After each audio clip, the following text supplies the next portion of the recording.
Especially parenting ವಿಷಯ ಬಂದಾಗ ಆ ಒಂದು ರೆಸ್ಪಾನ್ಸಿಬಿಲಿಟಿ ಮತ್ತೆ ಡ್ಯೂಟಿ ಹೇಗಿರ್ಬೇಕು, ಅದು ಯಾವ ತರ ಅಪ್ಲೈ ಆಗುತ್ತೆ ಇಲ್ಲಿ? ಯಾಕಂದ್ರೆ ಮಕ್ಕಳನ್ನೋದು ಅವರು ಒಂಥರ ಮಿರರ್ ಇದ್ದಂಗೆ. ಅವರಿಗೆ ನಾವು ಕುತ್ಕೊಂಡು ಹೇಳಿಕೊಡೋ ಅವಶ್ಯಕತೆನೇ ಇಲ್ಲ. ಕನ್ನಡಿಯಲ್ಲಿ ನಿನ್ನ ಮುಖ ಚೆನ್ನಾಗಿರ್ಬೇಕಂದ್ರೆ ಕನ್ನಡಿನ ಒರೆಸ್ತೀರಾ ಅಥವಾ ನಿಮ್ಮ ಮುಖನ ಒರೆಸ್ಕೊತೀರಾ? ನಮ್ಮ ಒಂದು ಸನಾತನ ಪದ್ಧತಿಯಲ್ಲಿ ಕೆಲವೊಂದು ಮಕ್ಕಳಿಗೆ ಯಾವ ತರ ಟ್ರೀಟ್ ಮಾಡಬೇಕು, ಹೇಗಿರ್ಬೇಕು ಅನ್ನೋದ್ರ ಬಗ್ಗೆ ನೀವು ಹೇಳ್ತಾ ಹೋದ್ರಿ. ಈ ಒಂದು ಕಲಿಬೇಕು ಅನ್ನೋ ಆಸಕ್ತಿ ಉಳ್ಳಂತ ಪೇರೆಂಟ್ಸ್ಗೆ ಯಾವ ದಾರಿಯಲ್ಲಿ ಅವರು ತಮ್ಮನ್ನ ತಾವು ಸಂಸ್ಕರಿಸ್ಕೊತಾ ಹೋಗ್ಬೋದು ಅಂತ ಹೇಳಿ. ಸೊ ಹಾಗೆ ನಾವು ಮಕ್ಕಳ ಬಗ್ಗೆ ಮಾತಾಡ್ತಾ ಹೋದಾಗ ಸೊ ಇಲ್ಲಿ ಚೈಲ್ಡ್ ಬಿಹೇವಿಯರ್ಸ್ ಬಗ್ಗೆ ತುಂಬಾ ಆಲೋಚನೆ ಮಾಡ್ತಾ ಇದ್ದಾರೆ ಪೇರೆಂಟ್ಸ್ಗಳು. ಆಕ್ಚುಲಿ ಹೇಳ್ಬೇಕಂದ್ರೆ ಕೆಲವೊಂದು ಮಕ್ಕಳು ತುಂಬಾ ಸುಮ್ಮನೆ ಇರ್ತಾರೆ ಆಕ್ಚುಲಿ ಹೇಳ್ಬೇಕಂದ್ರೆ. ಆಮೇಲೆ ಏನ್ ಕೇಳಿದ್ರು ಆನ್ಸರ್ ಮಾಡೋದಿಲ್ಲ. ಪೇರೆಂಟ್ಸ್ಗೆ ಒಂಥರ ಇದು ಅನ್ಸುತ್ತೆ, ಯಾಕೆ ನನ್ನ ಮಗು ಈ ತರ ಬಿಹೇವ್ ಮಾಡ್ತಾ ಇದೆ ಅಂತ. ಆಮೇಲೆ ತುಂಬಾ ಅಗ್ರೆಸಿವ್ ಆಗಿರ್ತಾರೆ, ಆಂಗ್ರಿ ಮೂಡ್ನ ತೋರಿಸ್ತಾರೆ. ಆಕ್ಚುಲಿ ನಾವೇನೋ ಮಾತಾಡಿದ್ರು ಕೆಲವೊಂದು ಅಪೋಸಿಟ್ ಆಗಿ ಮಾತಾಡ್ತಿರ್ತಾರೆ. ಸೊ ಈ ಒಂದು ಬಿಹೇವಿಯರ್ ಬರೋದಕ್ಕೆ ಏನ್ ಕಾರಣ ಇರುತ್ತೆ? ಇವತ್ತಿನ ದಿವಸ ಎಷ್ಟೋ ತಂದೆ ತಾಯಿಗಳಿಗೆ ನಮ್ಮ ಮಕ್ಕಳು ಇಂಡಿಪೆಂಡೆಂಟ್ ಆಗಿರ್ಬೇಕು ಅನ್ನೋ ಒಂದು ಅರ್ಥದಲ್ಲಿ ಅವ್ರಿಗೆ ಫ್ರೀಡಮ್ ಬಿಡ್ತಾ ಇದ್ದಾರೆ. ಆಕ್ಚುಲಿ ಆ ಫ್ರೀಡಮ್ ಬಿಡೋದ್ರಿಂದ ಆ ಮಕ್ಳಿಗೂ ಕೂಡ ಯಾವ ಏಜ್ ಅಲ್ಲಿ ಫ್ರೀಡಮ್ ಇರಬೇಕು ಅಥವಾ ಹೇಗಿರ್ಬೇಕು ಅನ್ನೋದು ಅರ್ಥ ಆಗ್ತಿಲ್ಲ ಪೇರೆಂಟ್ಸ್ಗೆ. ಮೊಬೈಲ್ ಕೊಡಿಸ್ತಾ ಇಲ್ಲ ಅಂತ ಹೇಳ್ಬಿಟ್ಟು ಏಜ್ಗೆ ಬಂದಿರ್ತಕ್ಕಂಥ ಮಗ ಮನೆ ಬಿಟ್ಟು ಹೊರಟು ಹೋಗಿದ್ದ. ಆಕ್ಚುಲಿ 3 ದಿವಸ ಆಗಿದ್ರು ಬಂದಿರ್ಲಿಲ್ಲ. ಮೊಬೈಲ್ ಕೊಡಿಸಿದ್ಮೇಲೆ ನಾನು ಬರ್ತೀನಿ ಮನೆಗೆ ಅಂತ ಅಂದಾಗ ಹೋಗಿ ಅವನು ತಂದೆ ಮಗನ್ ಕಾಲ್ ಬೀಳೋ ಅಷ್ಟು ಒಂದು ಸಂದರ್ಭಕ್ಕೆ ಬಂದೋಯ್ತು.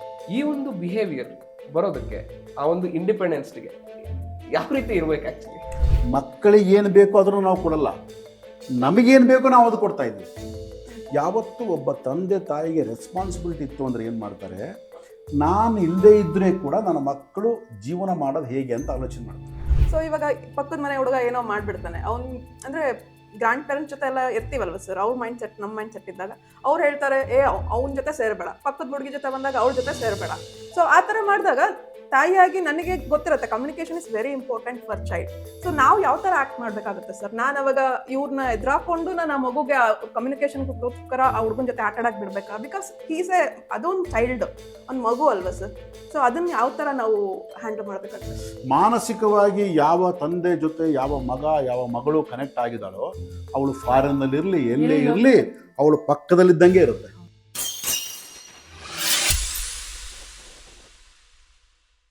Welcome to KBR musings podcast channel. So ಇವತ್ತಿನ ದಿವಸ ನಮ್ಮ ಜೊತೆಗೆ ಭೀಮೇಶ್ ರೆಡ್ಡಿ ಸರ್ ಅವರಿದ್ದಾರೆ KBR ಮ್ಯೂಸಿಂಗ್ಸ್ ಪಾಡ್ಕಾಸ್ಟ್ ಚಾನಲ್ ಅಲ್ಲಿ. ಹಾಗೆ ನಮ್ಮ ಜೊತೆಗೆ ಇವತ್ತಿನ ದಿವಸ ಪಾವನ ಅವರಿದ್ದಾರೆ, she is a women entrepreneur coach.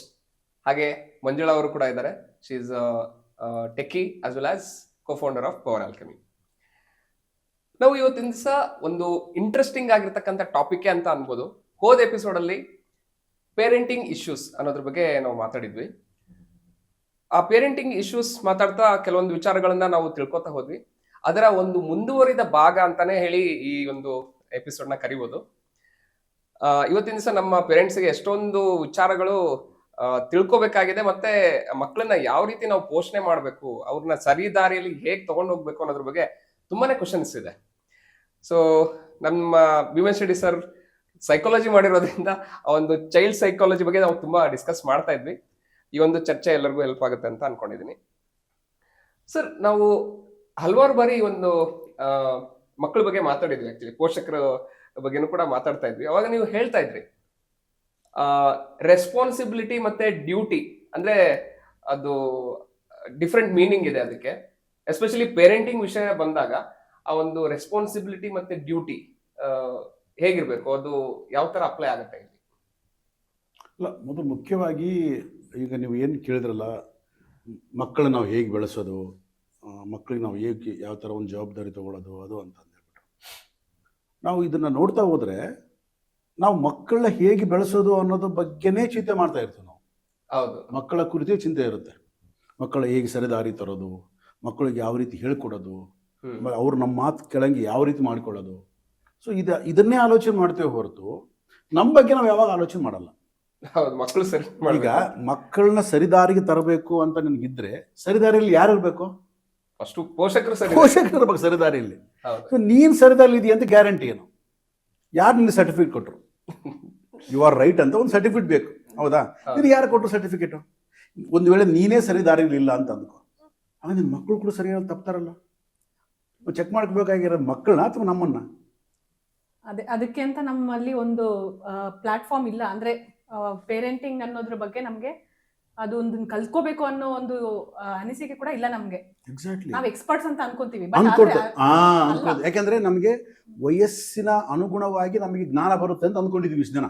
But ಅದ್ ನಿಜ ದೊಡ್ಡವರು ಅಂತ ನಾವು ಯಾರನ್ನ ಕರಿತಾ ಇದೀವಿ ಅಂದ್ರೆ ಯಾರಿಗೆ ತಲೆ ಕೂದಲು ಬೆಳಗಾಗಿದ್ದು ಅವ್ರು ದೊಡ್ಡವರು ಅಂತ ಅನ್ಕೊಳ್ತಾ ಇದೀವಿ. ಎಷ್ಟು ತಪ್ಪದು. ಅದಕ್ಕೆ ತೆಲುಗಿನಲ್ಲಿ ವೇಮನ ಅಂತ ಅವ್ರು ಹೇಳ್ತಾರೆ, ತಲೆ ಕೂದಲು ಬೆಳಗಾದವನು ದೊಡ್ಡವನಲ್ಲ, ತಲೆ ಒಳಗಡೆ ಬೆಳಗಾಗಿರ್ಬೇಕಂತೆ. ತಲೆ ಮೇಲೆ ಬೆಳಗಾಗಿದ್ರೆ ಅಲ್ಲ, ತಲೆ ಒಳಗಡೆ ಬೆಳಗಾಗಿರ್ಬೇಕು, ಅವನು ಹಿರಿಯ ಅಂತ ಹೇಳ್ತಾರೆ. ಸೊ ಅದಕ್ಕೆ ನೋಡಿ ನಮ್ಮಲ್ಲಿ ಏನಾಗಿದೆ ತೊಂದರೆ ಅಂತಂದ್ರೆ, ಪೇರೆಂಟಿಂಗ್ ಅನ್ನೋ ಒಂದು ವಿಷಯ ಬಂದ್ರೆ ನಾವು ಒಂದು ಮಿಲಿಟರಿ ಪೇರೆಂಟಿಂಗ್ ಮಾಡ್ತಾ ಇದ್ದೀವಿ. ಮಕ್ಕಳು ಸ್ಟ್ರಿಕ್ಟ್ ರೂಲ್ಸ್, ಹಿಂಗಿರ್ಬೇಕು ಹಂಗಿರ್ಬೇಕು ಹಂಗಿರ್ಬೇಕು ಡಿಸಿಪ್ಲಿನ್. ಬರೀ ಅದು ಡಿಸಿಪ್ಲಿನ್ ಕೂಡ ಅಲ್ಲ, ಅದು ಮಿಲಿಟರಿ ರೂಲ್. ಅದು ಮಿಲಿಟರಿ ಅಂದ್ರೆ ಕೇವಲ ಆರ್ಡರ್ ಮಾಡ್ತೀವಿ ನಾವು, ಅದು it is not A discipline also. So ಅದಕ್ಕಾಗಿ ಜಪಾನಲ್ಲಿ ಒಂದು ಸಿಸ್ಟಮ್ ಇದೆ. ಅವರು ಮದುವೆ ಆದಮೇಲೆ ಪೇರೆಂಟಿಂಗ್ ಒಂದು ಇದರಲ್ಲಿ ಸೇರಿಕೊಂಡು ಅಲ್ಲಿ ಸರ್ಟಿಫಿಕೇಟ್ ತಗೋಬೇಕು. ಅವರು ತಗೊಂಡ ಮೇಲೆ ಅವ್ರು ಪ್ರೆಗ್ನೆಂಟ್ ಆಗೋದಕ್ಕೆ ಚಾನ್ಸ್ ಇದೆ. ಅಂದ್ರೆ ಅವಾಗ ಅವರು ಅವೇರ್ ಆಗಿರ್ತಾರೆ. ಹೌದು, ಜರ್ನಿ ಅವ್ರಿಗೆ ಮುಂಚೆನೆ ಗೊತ್ತಾಗತ್ತೆ. ಅದಕ್ಕೆ ನೋಡಿ ಇಡೀ ವರ್ಲ್ಡ್ ಅಲ್ಲಿ ಡಿಸಿಪ್ಲಿನ್ ಕಂಟ್ರಿ ಅಂದ್ರೆ ಯಾವ್ದು ಹೇಳ್ತೀವಿ ನಾವು? ಜಪಾನ್ ಅಂತ ಹೇಳ್ತೀವಿ ನಾವು. ಅಷ್ಟೊಂದು ಡಿಸಿಪ್ಲಿನ್ ಇರುತ್ತೆ. ನೀನು ಈವನ್ ಯಾವುದೇ ಒಂದು ರೋಡಲ್ಲಿ ರಸ್ತೆಯಲ್ಲಿ ತಿರುಗಾಡಬೇಕಾದ್ರೆ ಯಾವ ರೀತಿ ರೂಲ್ಸ್ ಪಾಲನೆ ಮಾಡಬೇಕು, ನೀನು ಕಸ ಯಾವ ರೀತಿ ಹಾಕಬೇಕು, ಮನೆಯಲ್ಲಿ ಯಾವ ರೀತಿ ತನ್ನತಾಗಳನ್ನು ಇದು ಮಾಡಬೇಕು, ಗೌರವಿಸ್ಬೇಕು, ಪ್ರತಿಯೊಂದು ಕೂಡ ಒಂದು ಸಿಸ್ಟಮ್ಯಾಟಿಕ್ ಆಗಿ ಯಾಕೆ ಬರುತ್ತೆ ಅಂದರೆ ಗೌರ್ಮೆಂಟ್ಗೆ ಆ ಒಂದು ಆಲೋಚನೆ ಬಂತು. ನಮ್ಮ ಕರ್ಮಕ್ಕೆ ಇಲ್ಲೇನಾಗ್ತಾ ಇದೆ ಅಂತಂದರೆ, ಈ ನಮ್ಮ ಒಂದು ಪ್ರಭುತ್ವ ಅಂತ ಏನು ಕರಿತೀವಿ, ಸರ್ಕಾರ ಅಂತ ಏನು ಕರಿತೀವಿ, ನಾವು ಎಷ್ಟೆಷ್ಟು ಇಂಡಿಸಿಪ್ಲಿನ್ ಆಗಿದ್ರೆ ಆ ನಮ್ಮ ನಾಯಕರು ಅಷ್ಟೆಷ್ಟು ಚೆನ್ನಾಗಿರ್ತಾರೆ. ನಮ್ಮನ್ನ ಎಷ್ಟೆಷ್ಟು ಇಂಡಿಸಿಪ್ಲಿನ್ ಆಗಿರ್ಬೇಕು ಅಂತ ನೋಡ್ತಾರೆ ಹೊರತು ನಮ್ಮನ್ನ ಡಿಸಿಪ್ಲಿನ್ ಆಗಿಡಕ್ಕೆ ಬಿಡಲ್ಲ ಅವರು. ಆದ ಕಾರಣ ಇಲ್ಲಿ ಡಿಸಿಪ್ಲಿನ್ ಆಗಿರ್ಬೇಕಾಗಿರೋ ಜವಾಬ್ದಾರಿ ಯಾರ್ದು? ನಮ್ಮದು. ಸೊ ಗೌರ್ಮೆಂಟು ನಮ್ಮನ್ನ ಕೇರ್ ಮಾಡಲ್ಲ. ಯಾರು ಕೇರ್ ಮಾಡಲ್ಲ ಅಂದರೆ ನಾವು ಅಷ್ಟು ಡಿಸಿಪ್ಲಿನ್ ಆಗಿರ್ಬೇಕು. ಅದಕ್ಕಾಗಿ ನಮಗೆ ಒಂದು ರೂಲ್ಸ್ ಹಾಕ್ಕೊಂಡು ನಾವೇನಾದರೂ ಡಿಸಿಪ್ಲಿನ್ ಆಗಿದ್ದೀವಿ, ನಾವೇನಾದರೂ ಕರೆಕ್ಟ್ ಆಗಿದ್ದೀವಿ ಅಂದರೆ ನಾವು ನಮ್ಮ ಮಕ್ಕಳಿಗೆ ಟೀಚ್ ಮಾಡ್ತಕ್ಕಂಥ ಅರ್ಹತೆ ಬರುತ್ತೆ. ಅಲ್ಲಿಯವರೆಗೆ ನಾವು ಸುಮ್ಮನೆ ನಾವು ಮಕ್ಕಳಿಗಿಂತಲೂ ವಯಸ್ಸಲ್ಲಿ ದೊಡ್ಡವರಾಗಿದ್ದೀವಿ ಅಂತ ಅಂದ್ಕೊತಾ ಇದ್ದೀವಿ. ವಯಸ್ಸಿನ ಕೂಡ ಯಾವ ಆಧಾರ ಮೇಲೆ ನೀವು ವಯಸ್ಸನ್ನ ನಿರ್ಣಯ ಮಾಡ್ತೀರಿ? ನಿಮ್ಮ ದೇಹದ ಆಧಾರವಾಗಿ ಇಟ್ಕೊಂಡಿದ್ದಾರೆ. ನಿಮ್ಮ ಮನಸ್ಸಿಗೆ ಯಾವ ವಯಸ್ಸಿದೆ? ನಂಬರ್ ನೋಡ್ತಾರೆ. ನಾನು ಇವತ್ತು 30, 35 ನಂಬರ್ ನೋಡ್ತಾರೆ. ನೀವು ಹುಟ್ಟಿದ ಡೇಟಿಗೂ ನಿಮ್ಮ ಮಕ್ಕಳು ಹುಟ್ಟಿದ ಡೇಟಿಗೂ ಕಂಪೇರ್ ಮಾಡಿಕೊಂಡು ನಮ್ಮ ಮುಂದೆ ಇನ್ನು ಹುಡುಗರು, ನಾವು ದೊಡ್ಡವರು, ಅದನ್ನ ನೋಡ್ತಾ ಇದೀವಿ ಹೊರತು ದೇಹದ ವಯಸ್ಸು ಬರೋದೇ ಇಲ್ಲ. ಮೆಂಟಲಿ ಒಂದು ನಾವು ಏಜನ್ನು ನೋಡ್ಬೇಕಾಗುತ್ತೆ. ನಿಮ್ಗಿಂತೂ ನಿಮ್ಮ ಮಕ್ಕಳು ಮೆಂಟಲಿ ಒಂದು ಏಜ್ ಹಿಡಿದ್ರು ಅಂತ ಅಂದ್ಕೊಳ್ಳಿ, ಯಾರಿಗೆ ಹೇಳ್ಬೇಕು ಅವಾಗ? ಓಕೆ. ಸೊ ಅದ ಕಾರಣ ಮಕ್ಕಳನ್ನ ನಾವು ಪೇರೆಂಟಿಂಗ್ ಮಾಡಬೇಕು ಅಂತಂದ್ರೆ, ಈ ಪೇರೆಂಟಿಂಗ್ ಅನ್ನೋದು ಕೂಡ ಒಂದು ಯೂನಿವರ್ಸಿಟಿಯಲ್ಲಿ ಕಲಿಬೇಕಾಗುತ್ತೆ. ನಾವು ಯೂನಿವರ್ಸಿಟಿಯಲ್ಲಿ ಎಲ್ಲೋ ಹೋಗಿ ಕಲಿಯೋದಂತಲ್ಲ, ನಮಗೆ ಬೇಕಾದಷ್ಟು ಇದಾವೆ. ನಮ್ಮ ಒಂದು ಗ್ರಂಥಗಳಲ್ಲೂ ಕೂಡ ಬೇಕಾದಷ್ಟು ಪೇರೆಂಟಿಂಗ್ ಇಶ್ಯೂಸ್ನ ನಾವು ಕಲಿಯೋದಕ್ಕೆ ಚಾನ್ಸ್ ಇದೆ. ಪ್ರತಿಯೊಂದು ಇವಾಗ ಭಗವದ್ಗೀತೆ ಆಗಿರ್ಬೋದು, ಎಲ್ಲದರಲ್ಲೂ ಲರ್ನಿಂಗ್ ಅನ್ನೋದು ನಮ್ಗೆ ಎಲ್ಲಾ ಕಡೆ ಇದೆ. ನಾವು ಅದನ್ನ ತಗೋಬೇಕು. ಅದ್ರ ಇಂಪಾರ್ಟೆನ್ಸ್ ನಮ್ಗೆ ಗೊತ್ತಾಗ್ಬೇಕು. ನಿಮಗೆ ಗೊತ್ತಾದ್ರೆ ಆಟೋಮೆಟಿಕ್ ನಿಮ್ಮ ಮಕ್ಕಳು ದಾರಿ ಬಂದ್ಬಿಡ್ತಾರೆ. ಯಾಕಂದ್ರೆ ಮಕ್ಕಳು ಅನ್ನೋದು ಅವರು ಒಂಥರ ಮಿರರ್ ಇದ್ದಂಗೆ. ಅವರು ನಮ್ಮ ಕನ್ನಡಿ. ಅವರಿಗೆ ನಾವು ಕುತ್ಕೊಂಡು ಹೇಳಿಕೊಡೋ ಅವಶ್ಯಕತೆನೇ ಇಲ್ಲ. ಕನ್ನಡಿಯಲ್ಲಿ ನಿನ್ನ ಮುಖ ಚೆನ್ನಾಗಿರ್ಬೇಕಂದ್ರೆ ಕನ್ನಡಿನ ಒರೆಸ್ತೀರಾ ಅಥವಾ ನಿಮ್ಮ ಮುಖನ ಒರೆಸ್ಕೋತೀರಾ? ನಮ್ಮ ಮುಖ ನಾವು ಒರೆಸ್ಕೋತೀವಿ. ಹೌದಾ? ಸೊ ನಿಮ್ಮ ಮುಖ ನೀವು ಒರೆಸ್ಕೊಂಡು ನಿಮಗೆ ನೀವು ಪೌಡರ್ ಹಾಕೊಂಡ್ರೆ ಕನ್ನಡಿಯಲ್ಲಿ ಬೆಳಕು ಕಂಡೇ ಕಾಣ್ತೀರಾ. ನಾವೇನು ಮಾಡ್ತಾ ಇದೀವಿ ಈಗ? ಕನ್ನಡಿನ ಒರೆಸಕ್ಕೆ ಹೋಗ್ತಾ ಇದೀವಿ. ಅದು ಚೆನ್ನಾಗಿರ್ಬೇಕು ಅಂತ. ಸೊ ಮಕ್ಕಳಿಗೆ ನಾವು ಹೇಳಿಕೊಡ್ತಕ್ಕಂಥ ಅವಶ್ಯಕತೆ ಅಸಲು ಇಲ್ಲ. ಫಸ್ಟ್ ಸ್ಟೆಪ್ಪನ್ನು ತೆಗೆದು ಪಕ್ಕಕ್ಕೆ ಇಟ್ಬಿಡ್ಬೇಕು ನಾವು. ಮಕ್ಕಳಿಗೆ ನಾವೀಗ ಪ್ರತಿಯೊಬ್ಬ ತಂದೆ ತಾಯಿಗಳದ್ದು ಇದೇ ಕ್ವಶನ್. ಮಕ್ಕಳು ನಮ್ಮ ಮಾತು ಕೇಳ್ತಾ ಇಲ್ಲ, ನಾವೇನು ಮಾಡಬೇಕು? ಮಕ್ಕಳಿಗೆ ಯಾವ ರೀತಿ ಹೇಳ್ಕೊಡ್ಬೇಕು? ನಾವು ಹೇಳಿದ್ರೆ ಕೇಳಲ್ಲ. ನಾವು ಏನು ಹೇಳ್ತೀವಿ ಅದನ್ನು ನೆಗೆಟಿವ್ ಮಾಡ್ತಾರೆ. ನಾವೇನು ಹೇಳ್ತೀವಿ ಆನ್ಸರ್ ಟಕ್ಕಂತ ರಿಪ್ಲೈ ಕೊಡ್ತಾರೆ. ಆಮೇಲೆ ಕೇರ್ಲೆಸ್ ಆಗಿ ಮಾತಾಡ್ತಾರೆ. ಆ್ಯರೋಗೆನ್ಸಿ ಜಾಸ್ತಿ ಇದೆ. ಎಲ್ಲ ತಂದೆ ತಾಯಿಗಳ ಒಂದು ಆನ್ಸರ್ ಇದೆ. ಆಮೇಲೆ ಅವ್ರು ಇನ್ನೊಂದು ಏನು ಕಂಪೇರ್ ಮಾಡ್ಕೊಂತಾರೆ, ನಾವು ಮಕ್ಕಳದ ಹಿಂಗಿರ್ಲಿಲ್ಲ, ನಮ್ಮಪ್ಪ ನಮ್ಗೆ ಎಷ್ಟು ಭಯ ಬೀಳ್ತಾ ಇದ್ವಿ. ಸೊ ಕಂಡೀಷನ್ಸು ಅಪ್ಲೈ ಅಂತ ಏನು ಕರಿತೀವಿ, ಅವತ್ತಿನ ಕಂಡೀಷನ್ಸ್ಗೂ ಇವತ್ತಿನ ಕಂಡೀಷನ್ಸ್ಗೂ ಎಷ್ಟು ವ್ಯತ್ಯಾಸ ಇದೆ. ಸೊ ನಾವು ಅದನ್ನ ಇಟ್ಕೊಂಡ್ಬಿಟ್ಟಿರ್ತೀವಿ, ತಲೆಯಲ್ಲೆಲ್ಲ ಅದನ್ನ ಇಟ್ಕೊಂಡಿರ್ತೀವಿ. ನಾವು ನಮ್ಮಪ್ಪ ನಮ್ಮಮ್ಮ ಯಾವ ರೀತಿ ಭಯ ಬಿದ್ವಿ, ಯಾವ ರೀತಿ ಅವ್ರನ್ನ ಗೌರವ ಕೊಡ್ತಾ ಇದ್ವಿ, ಇವತ್ತಿಗೂ ಕೂಡ ನಮ್ಮ ಮಕ್ಕಳು ಅದೇ ರೀತಿ ಗೌರವ ಕೊಡಬೇಕು ಅನ್ನೋದು ನಮಗೆ ಅದು ಬಂದ್ಬಿಟ್ಟಿದೆ. ಅದು ಸೊ ಅದನ್ನು ಸ್ವಲ್ಪ ಪಕ್ಕಕ್ಕೆ ಇಡಬೇಕಾದ್ರೆ, ಎತ್ತಿ ಪಕ್ಕಕ್ಕೆ ಇಡಬೇಕಾದ್ರೆ. ಯಾಕಂದರೆ ನಮ್ಮ ತಂದೆ ತಾಯಿಗಳು ಯಾವ ರೀತಿ ಮಾಡಿದ್ರು ನಾವು ಅದೇ ರೀತಿ ಮಾಡ್ಬೇಕಂತ ಏನಿಲ್ಲ. ಕಾಲ ಬದಲಾದಂತೆ ನಾವು ಕೂಡ ಬದಲಾಗಿ ಆ ರೀತಿಯಾಗಿ ನಾವು ಮಕ್ಕಳು ಯಾವ ರೀತಿ ನೋಡಬೇಕು ಅನ್ನೋದು ಒಂದು ನೋಡಿಕೊಂಡ್ರೆ ಸೊ ಆಗ ನಾವು ಮಕ್ಕಳಿಗೆ ಏನು ಹೇಳ್ಕೊಡ್ಬೇಕು ಏನು ಹೇಳ್ಕೊಡ್ಬಾರ್ದು ಅಂತ ಗೊತ್ತಾಗುತ್ತೆ. ಸರಿ, ಇವಾಗ ನೀವು ಹೇಳ್ತಾ ಹೋದ್ರಿ ಫಸ್ಟ್ ಕಲಿಬೇಕಾಗಿರ್ತಕ್ಕಂಥವ್ರು ಪೇರೆಂಟ್ಸ್ ಅಂತ ಹೇಳ್ಬಿಟ್ಟು. ಸೊ ಇಲ್ಲಿ ನಮ್ಮ ಜಪಾನಲ್ಲಿ ಏನೋ ಸಿಸ್ಟಮ್ ಇದೆ, ಒಂದು ಯೂನಿವರ್ಸಿಟಿ ಇದೆ, ಅವ್ರಿಗೆ ಸರ್ಟಿಫಿಕೇಶನ್ ಕೊಡ್ತಾರೆ ಆಕ್ಚುಲಿ. ಬಟ್ ಇಲ್ಲಿ ನಮ್ಮ ಒಂದು ಸನಾತನ ಪದ್ಧತಿಯಲ್ಲಿ ಕೆಲವೊಂದು ಮಕ್ಕಳಿಗೆ ಯಾವ ತರ ಟ್ರೀಟ್ ಮಾಡಬೇಕು, ಹೇಗಿರ್ಬೇಕು ಅನ್ನೋದ್ರ ಬಗ್ಗೆ ನೀವು ಹೇಳ್ತಾ ಹೋದ್ರಿ. ಅದ್ರ ಬಗ್ಗೆ ಶ್ಲೋಕನು ಕೂಡ ಹೇಳಿದ್ರಿ ಆಕ್ಚುಲಿ. ಸೊ ಹಾಗಾದ್ರೆ ಇಲ್ಲಿ ಪೇರೆಂಟ್ಸ್ ಆಕ್ಚುಲಿ ಈ ಒಂದು ಕಲಿಬೇಕು ಅನ್ನೋ ಆಸಕ್ತಿ ಉಳ್ಳಂತ ಪೇರೆಂಟ್ಸ್ಗೆ ಯಾವ ದಾರಿಯಲ್ಲಿ ಅವರು ತಮ್ಮನ್ನ ತಾವು ಸಂಸ್ಕರಿಸ್ಕೊತಾ ಹೋಗ್ಬೋದು ಅಂತ ಹೇಳ್ತೀರಾ? ಅಲ್ಲ, ನಾನು ಏನು ಹೇಳ್ತಿದ್ದೀನಿ ಹರೀಶ್ ಅಂದರೆ, ನೀವು ಮಕ್ಕಳಿಗೆ ಕಲಿಸ್ಬೇಕು ಅಂತ ನೀವು ಕಲ್ತ್ಕೋಬೇಡಿ. ನಾವು ಇವಾಗ ಆಲೋಚನೆ ಮಾಡೋದು ಹಿಂಗೆ, ಈಗ ನಾನು ನನ್ನ ಮಕ್ಕಳಿಗೆ ಕಲಿಸ್ಬೇಕಾದ್ರೆ ನಾನು ಕಲಿಬೇಕಲ್ಲ, ನಾನು ಎಲ್ಲಿ ಕಲೀಲಿ, ಯಾರು ಕಲಿಸೋರು ಅಂತ ನಾವು ಕ್ವಶನ್ ಮಾಡ್ತೀವಿ. ನಾವು ಆ ಥರ ಬೇಡ ಅಂತ ನಾನು ನನ್ನ ಪರ್ಸ್ನಾಲಿಟಿಯಿಂದ ಡೆವಲಪ್ ಆಗ್ಬೇಕು. ನಾನು ನನ್ನ ಮಕ್ಕಳಿಗೆ ಕಲಿಸೋದಕ್ಕೋ ಇನ್ನೊಬ್ರಿಗೆ ಹೇಳ್ಕೊಡೋದಕ್ಕೋ ಇನ್ನೊಬ್ರಿಗೆ ಮಾಡೋದಕ್ಕೋ ಬೇಡ. ಇಟ್ ಈಸ್ ಮೈ ಓನ್, ನನ್ನ ಒಂದು ಪರ್ಸ್ನಾಲಿಟಿನ ನಾನು ಡೆವಲಪ್ ಮಾಡ್ಕೊಂಡ್ರೆ ಅದು ಮಿರರ್, ಅದು ಆಟೋಮೆಟಿಕ್ ಆಗಿ ನಾನು ಡ್ರೆಸ್ ಸರಿಯಾಗಿ ಹಾಕೊಂಡ್ಬಿಟ್ರೆ ಮಿರರ್ ನನ್ನ ಡ್ರೆಸ್ ಚೆನ್ನಾಗಿ ಕಾಣುತ್ತೆ. ಹೌದು, ನೀವು ಈ ರೀತಿ ಹೇಳುವಾಗ ನಂಗೊಂದು ಜ್ಞಾಪಕ ಬಂತು. ಇನ್ನರ್ ಚೈಲ್ಡ್ ಹೀಲಿಂಗ್ ಅಂತಾರೆ. ಅಂದ್ರೆ ನಾವು ಆ ಟೈಮ್ಗೆ ಹೋಗಿ ಮಕ್ಕಳ ಬಿಹೇವಿಯರ್ ಏನಿದೆ ಅಲ್ಲ, ಅದು ಆಕ್ಚುಲಿ ನಮ್ಮ ಬಿಹೇವಿಯರ್ ಆಗಿರುತ್ತೆ. ನಾವು ಅದನ್ನ ಚಿಕ್ಕವರಿದ್ದಾಗ ಸರಿಯಾಗಿ ಹ್ಯಾಂಡಲ್ ಮಾಡಿರಲ್ಲ. ಸೊ ಈಗ ನಾವು ಅದನ್ನ ಒಂದು ಆಪರ್ಚುನಿಟಿ, ನಮಗೆ ಅದನ್ನ ಮಿರರ್ ಆಗಿ ನೋಡಿ, ನಾನು ಆ ಸಿಚುವೇಶನ್ ಅಲ್ಲಿ ಇದ್ದಿದ್ರೆ ನಾನು ಏನ್ ಮಾಡಿದಿದ್ರೆ ನನಗೆ ಅದು ಚೇಂಜ್ ಆಗ್ತಿತ್ತು ಅನ್ನೋ ಒಂದು ಇದ್ರಲ್ಲಿ ಹೋಗಿ ನಾನು ಆ ರೀತಿ ಪಾಸಿಟಿವ್ ಆಗಿ ನಾನು ತಗೊಂಡಾಗ ನನ್ನ ಗ್ರೋತ್ ಆಗುತ್ತೆ. ಅಂದ್ರೆ ಆ ಟೈಮಲ್ಲಿ ನಮ್ಗೆ ಗೊತ್ತಿಲ್ದಿರ ಇರ್ಬೋದು, ಬಟ್ ಈಗ ನಮ್ಗೆ ಗೊತ್ತಾಗುತ್ತೆ ನಮ್ಗೆ ಇನ್ನ ಆಪ್ಷನ್ಸ್ ಇದೆ, ನಾವಿನ್ನ ಬೇರೆ ರೀತಿನೂ ತಗೋಬಹುದು, ಆ ರೀತಿನೇ ತಗೋಬೇಕು ಅಂತಿಲ್ಲ ಅನ್ನೋದು ನಮಗೂ ಒಂದು ಗೊತ್ತಾಗುತ್ತೆ ಅಂತ, ಇನ್ನರ್ ಚೈಲ್ಡ್ ಹೀಲಿಂಗ್ ಅಂತ. ಸೊ ಅದನ್ನ ಟೆಕ್ನಾಲಜಿ ಆ ಥರದ್ದೆಲ್ಲ ಕಲ್ತ್ಕೋಬಹುದು ಅಂತ ಹೇಳ್ಬೋದು. ನಮ್ಮ ಗ್ರಂಥಗಳಲ್ಲೂ ಕೂಡ ಹೇಳ್ತಾರೆ. ಅಂದ್ರೇನು, ನೀವು ಯಾವುದೇ ಒಂದು ಏಜಲ್ಲಿ ಏನೇನು ಪಾಸ್ ಆಗಿರ್ತೀರ, ಆ ಒಂದು ಏಜಲ್ಲಿ ಬಂದಿರತಕ್ಕಂಥ ಚಾಲೆಂಜ್ನ ನೀವು ಬಿಟ್ಟು ಕೊಟ್ಟು ಅವ್ರು ಹಂಗೆ ಬಂದ್ಬಿಟ್ಟಿರ್ತಾರೆ. ಅಂದ್ರೆ ಅಲ್ಲಿ ಆ ಒಂದು ಚಾಲೆಂಜಸ್ನ ತಗೊಳ್ಳಾರ್ದಂಗೆ ಪಾಸ್ ಆಗಿ ಬಂದಿರ್ತಾರೆ, ಬೈಪಾಸ್ ಮಾಡಿರ್ತಾರೆ. ಅದನ್ನ ಬೈಪಾಸ್ ಮಾಡಿದಾಗ ನಿಮ್ಮ ಸೇಮ್ ಆ ಒಂದು ಪ್ಯಾಟ್ರನು ನಿಮ್ಮ ಮಕ್ಕಳಿಂದ ಎದುರಾಗುತ್ತೆ, ನಿಮ್ಮ ಅತ್ತೆಯಿಂದ ಬರುತ್ತೆ, ನಿಮ್ಮ ಗಂಡನಿಂದ ಬರುತ್ತೆ, ನಿಮ್ಮ ನೆರೆಯವರಿಂದ ಬರುತ್ತೆ, ಕಲೀಗ್ಸಿಂದ ಬರುತ್ತೆ. ಇವೆಲ್ಲ ಚಾಲೆಂಜಸ್ ಬರ್ತವೆ ಅಂದ್ರೆ ಅರ್ಥ ಅದನ್ನು ನೀವು ಬೈಪಾಸ್ ಮಾಡಿರ್ತಾರಂತ. ಬೈಪಾಸ್ ಮಾಡಿದಾಗ ಏನಾಗುತ್ತೆ, ಮತ್ತೆ ಮತ್ತೆ ಆ ಚಾಲೆಂಜಸ್ ಬೇರೆ ಬೇರೆ ರೂಪದಲ್ಲಿ ಬಂದು ನಿಮ್ಮ ಹತ್ರ ಕೂತ್ಕೋತವೆ. ಯು ಹ್ಯಾವ್ ಟು ಹ್ಯಾಂಡಲ್, ಅಂದ್ರೆ ನೀವು ಅದನ್ನು ಹ್ಯಾಂಡಲ್ ಮಾಡಲೇಬೇಕು. ಹ್ಯಾಂಡಲ್ ಮಾಡಿ ಅದರಿಂದ ನೀವು ಒಂದು ಎಕ್ಸ್ಪೀರಿಯನ್ಸ್ ಪಡೆದಾಗ ಅದು ಹೊರಟೋಗ್ಬಿಡುತ್ತೆ ಆಟೋಮೆಟಿಕ್ ಆಗಿ. ಲರ್ನಿಂಗ್ ಆಗೋಯ್ತಲ್ಲಿ ನಮ್ಗೆ. ಆಯ್ತು, ಅದು ಹೊರಟೋಗುತ್ತೆ. ಸೇಮ್ ಅದೇ ಮಕ್ಕಳದು ಕೂಡ ಅಷ್ಟೇ. ಈಗ ನಾವು ಇನ್ನೊಂದು ರೀತಿಯಾಗಿ ಆಲೋಚನೆ ಮಾಡಿದ್ರು ಕೂಡ, ಇವಾಗ ಫಾರ್ ಎಕ್ಸಾಂಪಲ್ ನಿಮಗೆ ಒಂದು 5 ವರ್ಷದ ಮಗು ಇದೆ ಅಂತ, 5 ವರ್ಷದ ಮಗು ಹತ್ರ ನೀವು ಏನಾದರೂ ಒಂದು ಪ್ರಾಬ್ಲಮ್ನ ಫೇಸ್ ಮಾಡ್ತಾ ಇದ್ದೀರ. ನೀವು 5 ವರ್ಷ ಇದ್ದಾಗ ಕೂಡ ಆ ರೀತಿಯಾಗಿರ್ತಕ್ಕಂಥ ಬಿಹೇವಿಯರ್ ನಿಮಗೆ ಇರುತ್ತಾನೆ. ನೀವು ಅದನ್ನು ಮರ್ತು ಬಿಟ್ಟಿರ್ಬೋದು, ನಿಮ್ಮ ತಾಯಿಗೆ ಗೊತ್ತಿರ್ಬೋದು, ಅದು ನಿಮ್ಮ ತಂದೆಗೆ ಗೊತ್ತಿರ್ಬೋದು. ಸೊ ಅದನ್ನು ನಾವು ಮರ್ತು ಬಿಡ್ತೀವಿ. ಮರ್ತು ಇವಳು ಮಾತ್ರ, ನಮ್ಮ ಹೊಟ್ಟೆಯಲ್ಲಿ ಹುಟ್ಟಿದಂಥ ಮಕ್ಕಳು ಮಾತ್ರ ಈ ರೀತಿ ಮಾಡ್ತವೆ ಅಂತ ಆಲೋಚನೆ ಮಾಡ್ತೀವಿ. ಸೊ ಇದು ಎಲ್ಲೋ ಒಂದು ಕಡೆ ನಾವು ದಾರಿ ತಪ್ಪಿದ್ದೀವಿ. ಸ್ವಲ್ಪ ಅದನ್ನು ಟ್ಯೂನ್ ಮಾಡ್ಕೋಬೇಕಾಗಿರ್ತಕ್ಕಂಥ ಅವಶ್ಯಕತೆ ಇದೆ. ಸೊ ಹಾಗೆ ನಾವು ಮಕ್ಕಳ ಬಗ್ಗೆ ಮಾತಾಡ್ತಾ ಹೋದಾಗ, ಸೊ ಇಲ್ಲಿ ಚೈಲ್ಡ್ ಬಿಹೇವಿಯರ್ಸ್ ಬಗ್ಗೆ ತುಂಬಾ ಆಲೋಚನೆ ಮಾಡ್ತಾ ಇದ್ದಾರೆ ಪೇರೆಂಟ್ಸ್ಗಳು. ಆಕ್ಚುಲಿ ಹೇಳ್ಬೇಕಂದ್ರೆ ಕೆಲವೊಂದು ಮಕ್ಕಳು ತುಂಬಾ ಸುಮ್ಮನೆ ಇರ್ತಾರೆ ಆಕ್ಚುಲಿ ಹೇಳ್ಬೇಕಂದ್ರೆ. ಆಮೇಲೆ ಏನ್ ಕೇಳಿದ್ರು ಆನ್ಸರ್ ಮಾಡೋದಿಲ್ಲ.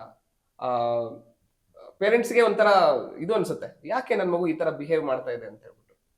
ಆಮೇಲೆ ತುಂಬಾ ಅಗ್ರೆಸಿವ್ ಆಗಿರ್ತಾರೆ, ಆಂಗ್ರಿ ಮೂಡ್ನ ತೋರಿಸ್ತಾರೆ. ಆಕ್ಚುಲಿ ನಾವೇನೋ ಮಾತಾಡಿದ್ರು ಕೆಲವೊಂದು ಅಪೋಸಿಟ್ ಆಗಿ ಮಾತಾಡ್ತಿರ್ತಾರೆ ಮಕ್ಕಳು. ಸೊ ಈ ಒಂದು ಬಿಹೇವಿಯರ್ ಬರೋದಕ್ಕೆ ಏನ್ ಕಾರಣ ಇರ್ಬೋದು? ಆಕ್ಚುಲಿ ಮನೆಯಿಂದ ಕಾರಣ, ನಮ್ಮ ಮನೇಲಿ ಇರ್ತಕ್ಕಂಥ ಅಟ್ಮಾಸ್ಫಿಯರ್ ಕಾರಣ.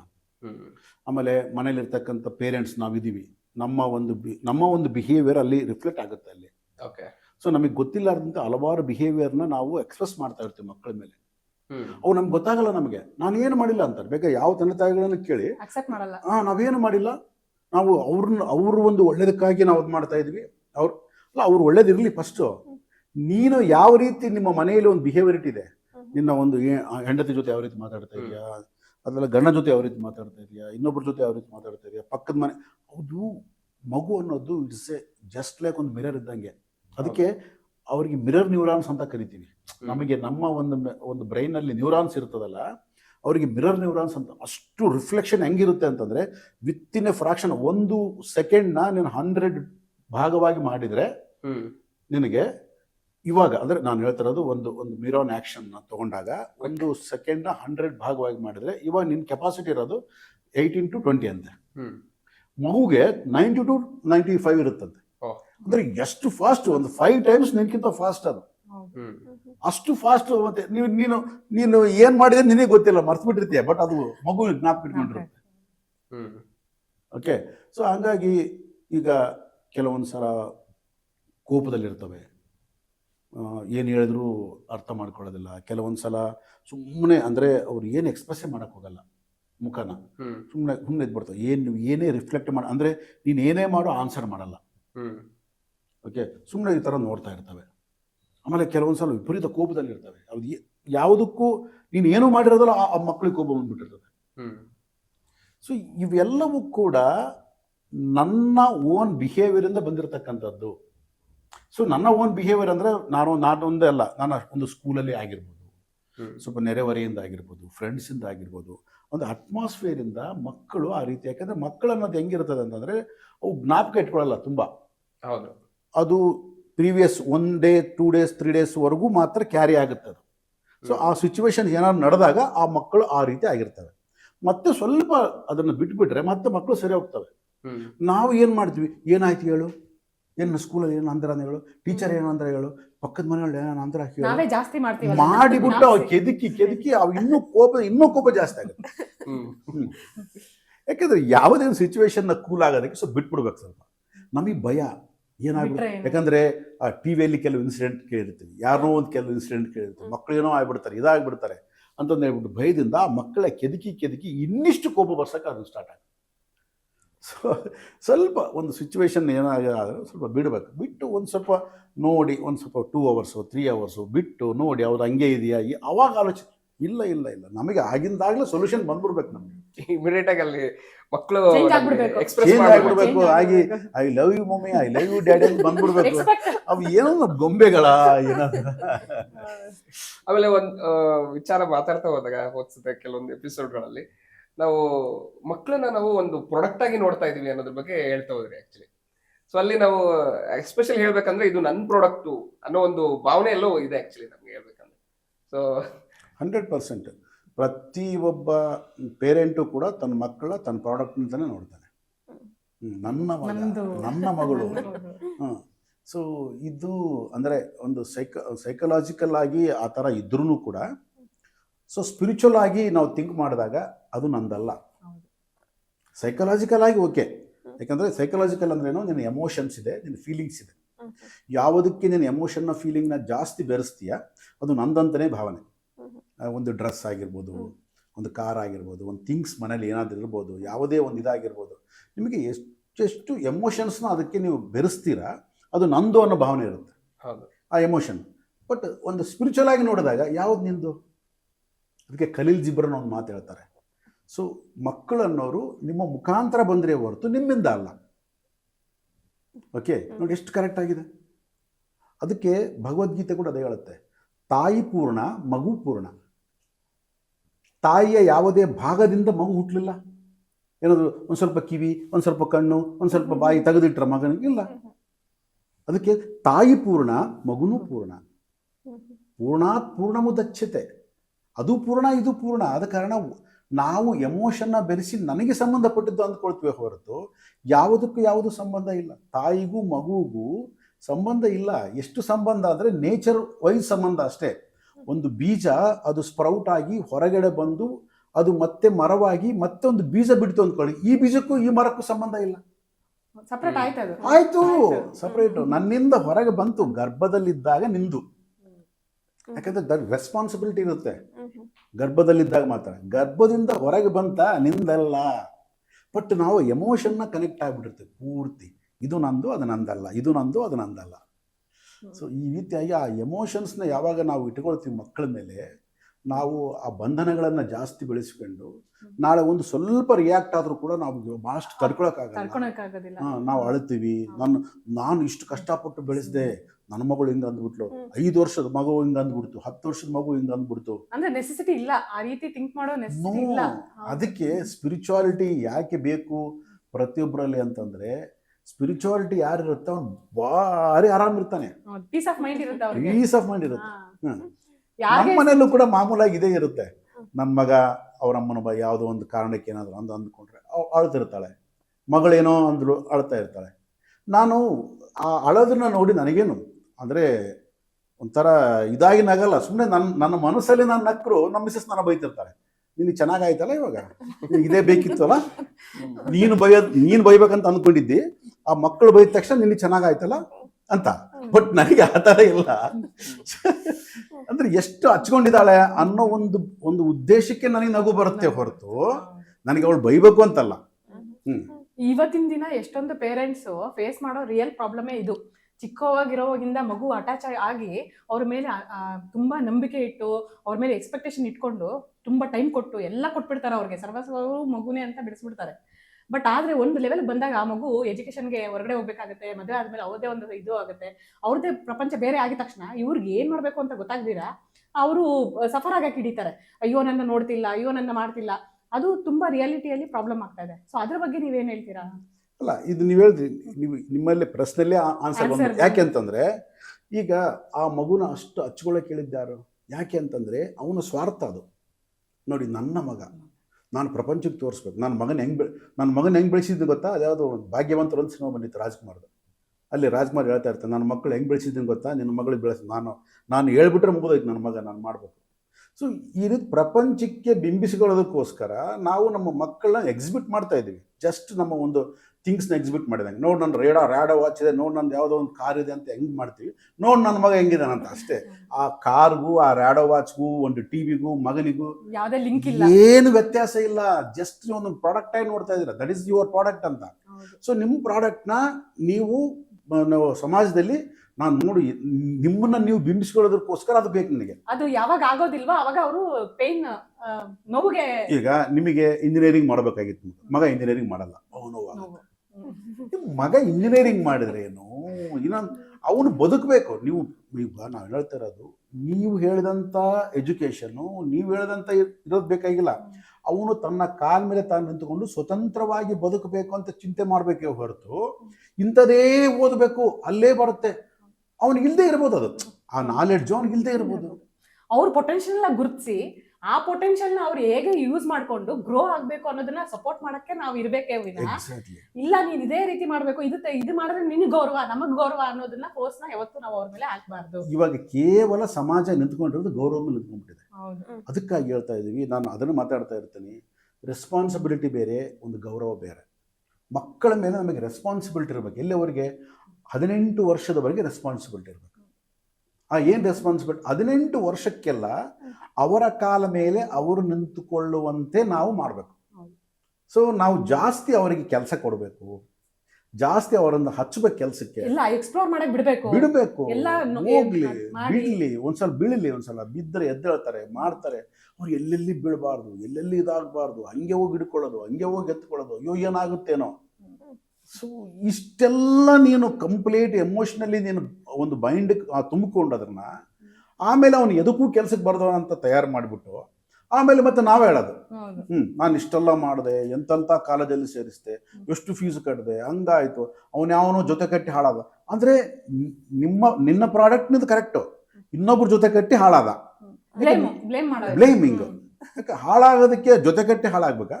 ಮತ್ತೆ ಹೋಗ್ಲಿ, ನಿನ್ನ ಪ್ರಾಡಕ್ಟ್ ಕರೆಯಾಗಿದ್ರೆ ಜೊತೆ ಕಟ್ಟಿ ಯಾಕೆ ಹಾಳಾದ? ಅವನು ಉದ್ಧಾರ ಮಾಡ್ಬೋದಾಗಿತ್ತಲ್ಲ. ಹೌದಾ? ಇನ್ನೊಬ್ರು ಇನ್ಫ್ಲೂಯೆನ್ಸ್ ತಗೊಂಡು ಹಾಳಾಗ್ತಾನ ಅಂತಂದ್ರೆ ನಿನ್ನ ಪ್ರಾಡಕ್ಟ್ ಸರಿಯಾಗಿಲ್ಲ ಅಂತ ಲೆಕ್ಕ. ನಿನ್ನ ಪ್ರಾಡಕ್ಟ್ ಸರಿಯಾಗಿದ್ರೆ ಇನ್ನೊಬ್ರು ಇನ್ಫ್ಲೂಯೆನ್ಸ್ ಮಾಡಿ ಅವನು ಗ್ರೋ ಮಾಡ್ಬೇಕಾಗಿತ್ತಲ್ಲ. ಯಾರು ತಪ್ಪು ಅವಾಗ? ಅವ್ರದಾ ನಿಂದ? ಆ ರೀತಿ ನೋಡ್ತಿಲ್ಲ ಇವಾಗಿನ. ಸೊ ಅದಕ್ಕೆ ಡಿಸಿಪ್ಲಿನ್ ಅನ್ನೋದು ಎಲ್ಲಿವರೆಗೆ ಇರಬೇಕು, ಆಮೇಲೆ ನಮಗೆ ರೆಸ್ಪಾನ್ಸಿಬಿಲಿಟಿ ಎಲ್ಲಿವರೆಗೆ ಇರಬೇಕು. ರೆಸ್ಪಾನ್ಸಿಬಿಲಿಟಿ ಭಾಳ ಇಂಪಾರ್ಟೆಂಟ್. ಯಾವತ್ತು ಒಬ್ಬ ತಂದೆ ತಾಯಿಗೆ ರೆಸ್ಪಾನ್ಸಿಬಿಲಿಟಿ ಇತ್ತು ಅಂದರೆ ಏನು ಮಾಡ್ತಾರೆ, ನಾನು ಇಲ್ಲದೆ ಇದ್ದರೆ ಕೂಡ ನನ್ನ ಮಕ್ಕಳು ಜೀವನ ಮಾಡೋದು ಹೇಗೆ ಅಂತ ಆಲೋಚನೆ ಮಾಡ್ತಾರೆ. ಯಾಕಂದರೆ ಲೈಫ್ ಈಸ್ ಅನ್ಸರ್ಟನಿಟಿ. ಯಾವತ್ತು ನಮಗೆ ಶಾಶ್ವತ ಇದೆ? ನಾನು ಇಲ್ಲಿಂದ ಮನೆಗೆ ಹೋಗ್ತೇನೆ ಅಂತ ಏನು ಗ್ಯಾರಂಟಿ ಇದೆ ಹೇಳು? ಸೊ ಎಲ್ಲವನ್ನ ನಾವು ಫೀಡ್ ಮಾಡಿಬಿಟ್ರೆ, ತಿನ್ನು ಅಂತೆಲ್ಲ ಫೀಡ್ ಮಾಡಿಬಿಟ್ರೆ, ನಾಳೆ ನೀನು ಒಂದು ಇದ್ದಕ್ಕಿದ್ದಂಗೆ ಡಿಸಪೇರ್ ಆದರೆ ಆ ಮಕ್ಕಳ ಗತಿ ಏನು? ಸೊ ಚೈಲ್ಡಿಂದ, ಮಕ್ಕಳಿಂದ ಹಿಡಿದು ಇಂಡಿವಿಜುವಾಲಿಟಿನ ಬೆಳೆಸ್ಬೇಕು. ಇಂಡಿವಿಜುವಾಲಿಟಿ ಈಗ ಯಾವುದೋ ಒಬ್ಬ ತಾಯಿ ನಾನು ಇಲ್ಲದೆ ಇದ್ರೆ ನನ್ನ ಮಗ ಊಟ ಮಾಡಲ್ಲ ಅಂತ ಹೇಳ್ದ ಅಂದ್ರೆ ಆ ತಾಯಿ ಎಷ್ಟು ತಪ್ಪು ಮಾಡ್ತಿದ್ದಾಳೆ. ಹೌದು. ನಾನು ಇಲ್ಲದೆ ಇದ್ರೆ ಊಟ ಮಾಡಲ್ಲ, ನಾನು ಇಲ್ಲದೆ ನನ್ನ ಮಕ್ಕಳಿಗೆ ನಡೆಯಲ್ಲ, ಒಂದಿನೂ ನನ್ನ ಮಕ್ಕಳು ನನ್ನ ಬಿಟ್ಟಿರಲ್ಲ, ಈ ಮಾತು ಬರ್ತಾ ಇದಾವೆ ಅಂದ್ರೆ ಇದು ಎಷ್ಟು ತಪ್ಪು ಅಂತ ಆಲೋಚನೆ ಮಾಡಲ್ಲ ತಾಯಂದಿರು. ತಪ್ಪು ಅಂತ ಅನ್ನಲ್ಲ, ಅವ್ರು ಅದನ್ನ ಹೆಮ್ಮೆಯಿಂದ ಹೆಮ್ಮೆಯಿಂದ ಹೇಳ್ಕೊತಾರೆ. ಅಂದ್ರೆ ನನ್ಗೆ ಎಷ್ಟು ಅಟ್ಯಾಚ್ಮೆಂಟ್ ಇದೆ ಅಂತ ಮಗು ಅನ್ನೋದ್ರ ಹೇಳ್ಕೊತಾರೆ. ಬಗ್ಗೆ ಇದ್ ಮಾಡ್ತಾರೆ. ಸ್ವಲ್ಪ ಆಲೋಚನೆ ಮಾಡ್ಬೇಕಲ್ಲ. ಯಾಕಂದ್ರೆ ಯಾವ್ದು ಗ್ಯಾರಂಟಿ ಇದೆ ನಾವು ಎಷ್ಟು ಕರೆಕ್ಟ್ ಆಗಿದೆಯಪ್ಪ, ಆರೋಗ್ಯ ಹಿಂಗೆ ಇರ್ತೀವಿ ಅಂತ ಗ್ಯಾರಂಟಿ ಇದೆಯಾ? ನಾಳೆ ಬೆಳಗ್ಗೆ ಇರ್ತೀವ ಇಲ್ಲ ಗೊತ್ತಿಲ್ಲ. ಬೆಳಿಗ್ಗೆ ಬಿಟ್ಬಿಡ್ರಮ್ಮ, ಈಗ ಈ ಕ್ಷಣ ಹೇಳಿ ನನಗೆ, ಮಾತಾಡ್ತಾ ನಾನು ಪಟಕ್ಕಂತ ಹೋಗ್ಬಿಡ್ಬೋದು, ಯಾರಿಗ್ ಗೊತ್ತು. ಹಲವಾರು ವಿಚಾರಗಳ ಬಗ್ಗೆ ಭೀಮೇಶ್ವರಿ ಸರ್ ನಮ್ಮ ಜೊತೆಗೆ ಚರ್ಚೆ ಮಾಡ್ತಾ ಇದ್ದಾರೆ. ಸೊ ಹಾಗೆ ಅವ್ರು ಬರೆದಿರ್ತಕ್ಕಂಥ ಮೂನ್ಲೈಟ್ ಮ್ಯೂಸಿಂಗ್ಸ್, ಇದು ಇಂಗ್ಲಿಷ್ ಪುಸ್ತಕ. ಇದೇ ಒಂದು ಪುಸ್ತಕ ನಮಗೆ ಕನ್ನಡದಲ್ಲಿ ಕೂಡ ದೊರೆಯುತ್ತೆ, ಚಂದ್ರ ಮೇಲೆ ಬಂದ ನೋಡು ಎಂತ ಚಂದ ಅಂತ ಹೇಳಿ. ಈ ಒಂದು ಪುಸ್ತಕ ರೀಸೆಂಟಾಗಿ ರಿಲೀಸ್ ಆಗಿದೆ. ಇದನ್ನು ಪ್ರಾಣಿಗಳ ಮುಖಾಂತರ, ಒಂದು ನಾಯಣ್ಣ ಅಂತ ಹೇಳಿ ಕರಿತೀವಿ, ಅದರಲ್ಲಿ ನಾಯಣ್ಣ ಮತ್ತು ಗೋಮಾತೆ ಅಂದರೆ ಒಂದು ಬುದ್ಧಿವಂತ, ಸ್ಪಿರಿಚುವಲಲ್ಲಿ ಹೈ ಲೆವೆಲ್ ನಾಲೆಜ್ ಇರ್ತಕ್ಕಂಥ ಒಂದು ಪ್ರಾಣಿ ಅನ್ನೋ ಒಂದು ದೃಷ್ಟಿಯಿಂದ ಆ ಮೆಟಾಫರ್ ಆಗಿ ಯೂಸ್ ಮಾಡಿ ಬರೆದಿರ್ತಕ್ಕಂಥ ಒಂದು ಪುಸ್ತಕ. ಈ ಪ್ರಾಣಿಗಳು ಮನುಷ್ಯನ ಬಗ್ಗೆ ಮಾತಾಡ್ತಾ ಹೋಗ್ತವೆ. ಸೊ ಹಾಗೆ ಮನುಷ್ಯನ ಜೀವನ ಯಾವ ರೀತಿ ಇದೆ ಮತ್ತು ಮನುಷ್ಯ ಯಾವ ರೀತಿ ತನ್ನಲ್ಲಿ ಒಂದು ಕ್ವಶನ್ಗಳನ್ನು ಹಾಕೋಬೋದು ಮತ್ತು ಅವನ ಜೀವನವನ್ನು ಸಾಮಾನ್ಯ ಜೀವನದಿಂದ ಅತ್ಯುನ್ನತವಾದಂತಹ ಒಂದು ಜೀವನಕ್ಕೆ ಯಾವ ರೀತಿ ಕೊಂಡೊಯ್ಬೋದು, ಆಧ್ಯಾತ್ಮಿಕ ಒಂದು ಪ್ರವೇಶನ ಯಾವ ರೀತಿ ಮಾಡ್ಬೋದು ಅನ್ನೋದಕ್ಕೆ ಈ ಒಂದು ಪುಸ್ತಕ ನಿಮಗೆ ದಾರಿದೀಪವಾಗಿ ನಿಲ್ಲುತ್ತೆ. ಸೊ ಹಾಗಾಗಿ ಈ ಒಂದು ಪುಸ್ತಕವನ್ನು ನೀವು ಅಮೆಝಾನಲ್ಲಿ ಕೂಡ ಪರ್ಚೇಸ್ ಮಾಡ್ಬೋದು. ಹಾಗೆ ನಮ್ಮಿಂದ ಡೈರೆಕ್ಟಾಗಿ ಪರ್ಚೇಸ್ ಮಾಡಿದರೆ ನಿಮಗೆ ಡಿಸ್ಕೌಂಟ್ ಕೂಡ ದೊರೆಯುತ್ತೆ. ಆ ಒಂದು ಪರ್ಚೇಸಿಂಗ್ ಲಿಂಕ್ ಈ ಯೂಟ್ಯೂಬ್ ಡಿಸ್ಕ್ರಿಪ್ಷನ್ ಅಡಿಯಲ್ಲಿ ನಿಮಗೆ ಸಿಗುತ್ತೆ. ಆ ಲಿಂಕ್ನ ಕ್ಲಿಕ್ ಮಾಡೋದ್ರ ಮುಖಾಂತರ ಈ ಪುಸ್ತಕವನ್ನು ನೀವು ಪರ್ಚೇಸ್ ಮಾಡ್ಬೋದು. ಹಾಗೆ ನೀವು ಇಲ್ಲಿ ಇಂಡಿಪೆಂಡೆನ್ಸ್ ಬಗ್ಗೆ ಮಾತಾಡ್ಬೋದು. ಆ್ಯಕ್ಚುಲಿ ಇಂಡಿಪೆಂಡೆಂಟ್ ಚೈಲ್ಡ್ ಅಂತ ಹೇಳಿ ಏನು ಕರಿತೀವಲ್ಲ, ಇವಾಗ ನೀವು ಹೇಳ್ತಾ ಹೋದ್ರಿ ಸರ್, ತಾಯಿ ನಾನಿಲ್ಲದೆ ಮಗು ಊಟನೇ ಮಾಡೋದಿಲ್ಲ ಅಂತ ಅಂದಾಗ ಅಲ್ಲಿ ಮಗುಗೆ ಒಂದು ಇಂಡಿಪೆಂಡೆಂಟ್ ಆಗಿ ಇರಬೇಕು ಅನ್ನೋದನ್ನ ನಾವು ಹೇಳ್ತಾ ಹೋಗ್ಬೋದು. ಅಲ್ಲಿ ಈ ಒಂದು ಪ್ರಶ್ನೆ ಏನಕ್ಕೆ ಬರ್ತಾ ಇದೆ ಅಂತ ಹೇಳಿದ್ರೆ, ಇವತ್ತಿನ ದಿವಸ ಎಷ್ಟೋ ತಂದೆ ತಾಯಿಗಳಿಗೆ ನಮ್ಮ ಮಕ್ಕಳು ಇಂಡಿಪೆಂಡೆಂಟ್ ಆಗಿರ್ಬೇಕು ಅನ್ನೋ ಒಂದು ಅರ್ಥದಲ್ಲಿ ಅವ್ರಿಗೆ ಫ್ರೀಡಮ್ ಬಿಡ್ತಾ ಇದ್ದಾರೆ. ಆಕ್ಚುಲಿ ಹೇಳ್ಬೇಕು, ಆ ಫ್ರೀಡಮ್ ಬಿಡೋದ್ರಿಂದ ಆ ಮಕ್ಳಿಗೂ ಕೂಡ ಯಾವ ಏಜ್ ಅಲ್ಲಿ ಫ್ರೀಡಮ್ ಇರಬೇಕು ಅಥವಾ ಹೇಗಿರ್ಬೇಕು ಅನ್ನೋದು ಅರ್ಥ ಆಗ್ತಿಲ್ಲ ಪೇರೆಂಟ್ಸಿಗೆ. ಇದರಿಂದ ಎಷ್ಟೋ ಇನ್ಸಿಡೆಂಟ್ ನಡೆದಿದೆ. ನಾನು ನಿಮ್ ಜೊತೆ ಎಷ್ಟೋ ಡಿಸ್ಕಸ್ ಮಾಡಿದ್ದೆ. ಆಕ್ಚುಲಿ ಮೊಬೈಲ್ ಕೊಡಿಸ್ತಾ ಇಲ್ಲ ಅಂತ ಹೇಳ್ಬಿಟ್ಟು ಏಜ್ಗೆ ಬಂದಿರ್ತಕ್ಕಂಥ ಮಗ ಮನೆ ಬಿಟ್ಟು ಹೊರಟು ಹೋಗಿದ್ದ. ಆಕ್ಚುಲಿ 3 ದಿವಸ ಆಗಿದ್ರು ಬಂದಿರ್ಲಿಲ್ಲ. ಮೊಬೈಲ್ ಕೊಡಿಸಿದ್ಮೇಲೆ ನಾನು ಬರ್ತೀನಿ ಮನೆಗೆ ಅಂತ ಅಂದಾಗ ಹೋಗಿ ಅವನು ತಂದೆ ಮಗನ್ ಕಾಲ್ ಬೀಳೋ ಅಷ್ಟು ಒಂದು ಸಂದರ್ಭಕ್ಕೆ ಬಂದೋಯ್ತು. ಹಾಗೆ ತಂದೆ ಬೈಕ್ ಕೊಡ್ಸಿಲ್ಲ ಅಂತ ಹೇಳ್ಬಿಟ್ಟು ಸುಸೈಡ್ ಮಾಡ್ಕೊಂಡಿರ್ತಕ್ಕಂಥ ಒಂದು ಸಂದರ್ಭಗಳು ಎಷ್ಟೊತ್ತು ಕೇಳಿದ್ದೀನಿ. ಆಕ್ಚುಲಿ ಈ ಒಂದು ಬಿಹೇವಿಯರ್ ಬರೋದಕ್ಕೆ, ಆ ಒಂದು ಇಂಡಿಪೆಂಡೆನ್ಸ್ಗೆ ಯಾವ ರೀತಿ ಇರ್ಬೇಕು ಆಕ್ಚುಲಿ ಇದು ನೀವು ಹೇಳ್ತಾ ಇರೋದು, it is not A independence. Okay, it is A irresponsible independence. There is a difference between responsible independence and irresponsible independence. Okay, so ಆಮೇಲೆ ಇಂಡಿಪೆಂಡೆನ್ಸು ಅಂದ ತಕ್ಷಣ ನಮ್ಮ ಮಕ್ಕಳಿಗೆ ಏನು ಬೇಕಾದ್ರೆ ಕೊಡೋದಲ್ಲ. ಭಾಳ ತಪ್ಪೇನಿದೆ ಅಂದರೆ, ಆ ಏನು ಬೇಕಾದ್ರೆ ಕೊಡೋದು ಯಾರಿಗೋಸ್ಕರ ಕೊಡ್ತೀವಿ? ಸಮಾಜಕ್ಕೆ ತೋರಿಸ್ಕೋಬೇಕು ಅಂತ. ನನ್ನ ಮಗ ಬೈಕ್ ಕೇಳಿದ, ಕೊಡಿಸ್ಬಿಟ್ಟೆ. ಯಾರಿಗೆ ಹೇಳ್ಬೇಕು? ಆ ಕಟ್ಟ ಮೇಲೆ ಕುತ್ಕೊಂಡು ಮಾತಾಡಬೇಕು. ಆ ಟೀ ಕುಡಿತಾ, ಕಾಫಿ ಕುಡಿತಾ ಹೇಳ್ಬೇಕು, ನನ್ನ ಮಗನಿಗೆ 2 ಲಕ್ಷ ರೂಪಾಯಿ ಬೈಕ್ ಕೊಡಿಸ್ದೆ, ನನ್ನ ಮಗ ಡ್ರೆಸ್ ಎಂತ ಮಾಡ್ಕೊಂತ, ನನ್ನ ಮಗ ಮೊನ್ನೆ ಪಾರ್ಟಿಗೆ ಹೋಗಿದ್ದ. ಅಂದ್ರೆ ಇವನು ಬರೀ ಹೇಳ್ಕೋಬೇಕು ಅನ್ನೋದು ಹುಚ್ಚಿಬಿಟ್ರೆ ಅದು ರೆಸ್ಪಾನ್ಸಿಬಿಲಿಟಿ ಇರ್ರೆಸ್ಪಾನ್ಸಿಬಿಲಿಟಿ ಗೊತ್ತಿಲ್ಲ. ಮತ್ತೆ ಇನ್ನೂ ಕೆಲವು ಪೇರೆಂಟ್ಸ್ಗೆ ಹ್ಯಾಂಡಲ್ ಮಾಡಕ್ ಗೊತ್ತಾಗಲ್ಲ. ಅವ್ರಿಗೆ ಹೇಗೆ ಎಜುಕೇಟ್ ಮಾಡಬೇಕು, ಅವ್ರಿಗೆ ಯಾವ ವ್ಯಾಲ್ಯೂ ಸಿಸ್ಟಮ್ಸ್ ನೀಡ್ಕೊಡ್ಬೇಕು ಅನ್ನೋದು ಗೊತ್ತಾಗಲ್ಲ. ಕೇಳ್ತಲ್ವಾ ಮಗು, ಓಕೆ ಕೊಡಿಸ್ಬಿಡ್ಬೇಕು. ಯಾಕೆ ಗೊತ್ತಾಗಲ್ಲ ಅಂದ್ರೆ ಅವ್ರಿಗೆ ಗೊತ್ತಿಲ್ಲ ವ್ಯಾಲ್ಯೂ ಸಿಸ್ಟಮ್ ಅಂತ. ಒಂದು ತಿಳ್ಕೊಳ್ಳಿ, ನಾವು ಅಂದ್ಕೊಳ್ತೀವಿ ನಮ್ಮ ಮಕ್ಕಳನ್ನ ಹೇಗೆ ನಾವು ಹೇಳ್ಕೊಡೋದಕ್ಕೆ ನಮಗೆ ಗೊತ್ತಿದೆ ತಾನು ಹೇಳ್ಕೊಡೋದು. ನಮಗೆ ಗೊತ್ತಿಲ್ಲ ಅಂದ್ರೆ ಏನು ಹೇಳ್ಕೊಡ್ತೀವಿ ನಾವು? ಯಾವಾಗ ಪ್ರಶ್ನೆ ಕೇಳ್ತು ಅಂತ ಅಂದ್ಕೊಳ್ಳಿ, ಮಕ್ಕಳು ಆನ್ಸರ್ ಕೇಳ್ತಾರೆ, ಇದ್ಯಾಕೆ ಮಾಡಬಾರ್ದು ಅಂತ. ಸುಮ್ಮನೆ ಕುಂತ್ಕೋ, ದೊಡ್ಡವ್ರು ಹೇಳಿದ್ರು ಅಂದ್ರೆ ಮಾತಾಡಬಾರ್ದು ನೀನು. ನಮ್ಮ ತಂದೆ ತಾಯಿಗಳು ಹಂಗೆ ಇರ್ತಾರೆ. ತಂದೆ ತಾಯಿಗಳಿಗೆ ನಾವು ಬೆಂಡ್ ಆಗಿದ್ದೀವಿ ಯಾಕೆ ಅಂದ್ರೆ ನಮಗೆ ಗೊತ್ತಿಲ್ಲ ಆದ ಕಾರಣ, ಅವಾಗ ಅಷ್ಟು ನಮಗೆ ಎಕ್ಸ್ಪೋಜರ್ ಇರಲಿಲ್ಲ ಆದ ಕಾರಣ ಹಂಗಿತ್ತು. ಬಟ್ ಇವಾಗ ಆಗಿಲ್ಲ. ನೀನು ಆನ್ಸರ್ ಮಾಡಿದ್ರೇನೆ ಮಕ್ಕಳು ಕೇಳ್ತವೆ. ಆ ಆನ್ಸರ್ ಮಾಡೋ ಕೆಪಬಿಲಿಟಿ ನಾವು ಬಿಲ್ಡ್ ಮಾಡ್ಕೋಬೇಕು. ಎಕ್ಸಾಕ್ಟ್ಲಿ. ನಾವು ಆನ್ಸರ್ ಮಾಡೋ ಕೆಪಾಬಿಲಿಟಿನ ಬಿಲ್ಡ್ ಮಾಡ್ಕೊಂಡ್ರೆ ಆಟೋಮೆಟಿಕ್ಕಾಗಿ ನಮ್ಮ ಮಕ್ಕಳು ಕೇಳ್ತಾರೆ ನಮ್ಮ ಮಾತು. ಯಾವಾಗ ನೀನು ಸುಮ್ಮನೆ ಕುಂತ್ಕೋ, ಜಾಸ್ತಿ ಮಾತಾಡಬಾರ್ದು, ದೊಡ್ಡವ್ರನ್ನ ಪ್ರಶ್ನೆ ಕೇಳಬಾರ್ದು ಅಂದ್ರೆ ಮಕ್ಕಳು ಏನೋ ಅರ್ಥ ಮಾತು ಗೊತ್ತಾ, ನಮ್ಮ ಅಮ್ಮನಿಗೆ ಏನು ಗೊತ್ತಿಲ್ಲ, ಗೊತ್ತಿಲ್ಲ. ನಮ್ಮ ಅಪ್ಪನಿಗೆ ಏನು ಗೊತ್ತಿಲ್ಲ. ಮತ್ತೆ ಗೊತ್ತಿಲ್ಲ ಅನ್ನೋದನ್ನ ನಾವೇನಕ್ಕೆ ಮಾಡ್ಬೇಕು, ಅವ್ರಿಗೆ ಅರ್ಥ ಆಗಲ್ಲ, ಅವ್ರು ಅವಾಗ ಅದನ್ನ ಮಾಡಲ್ಲ.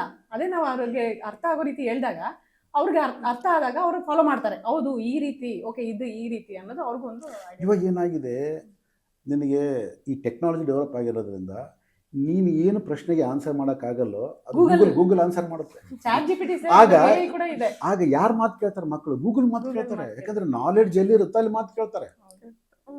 ಓಕೆ, ನನ್ನ ಮಗ ಜಿಮ್ಗೆ ಹೋಗ್ತಾನೆ, ಪ್ರೋಟೀನ್ ಜಾಸ್ತಿ ತಿನ್ನಬಾರ್ದಪ್ಪ, ಅದು ಅಷ್ಟು ಒಳ್ಳೇದಲ್ಲ.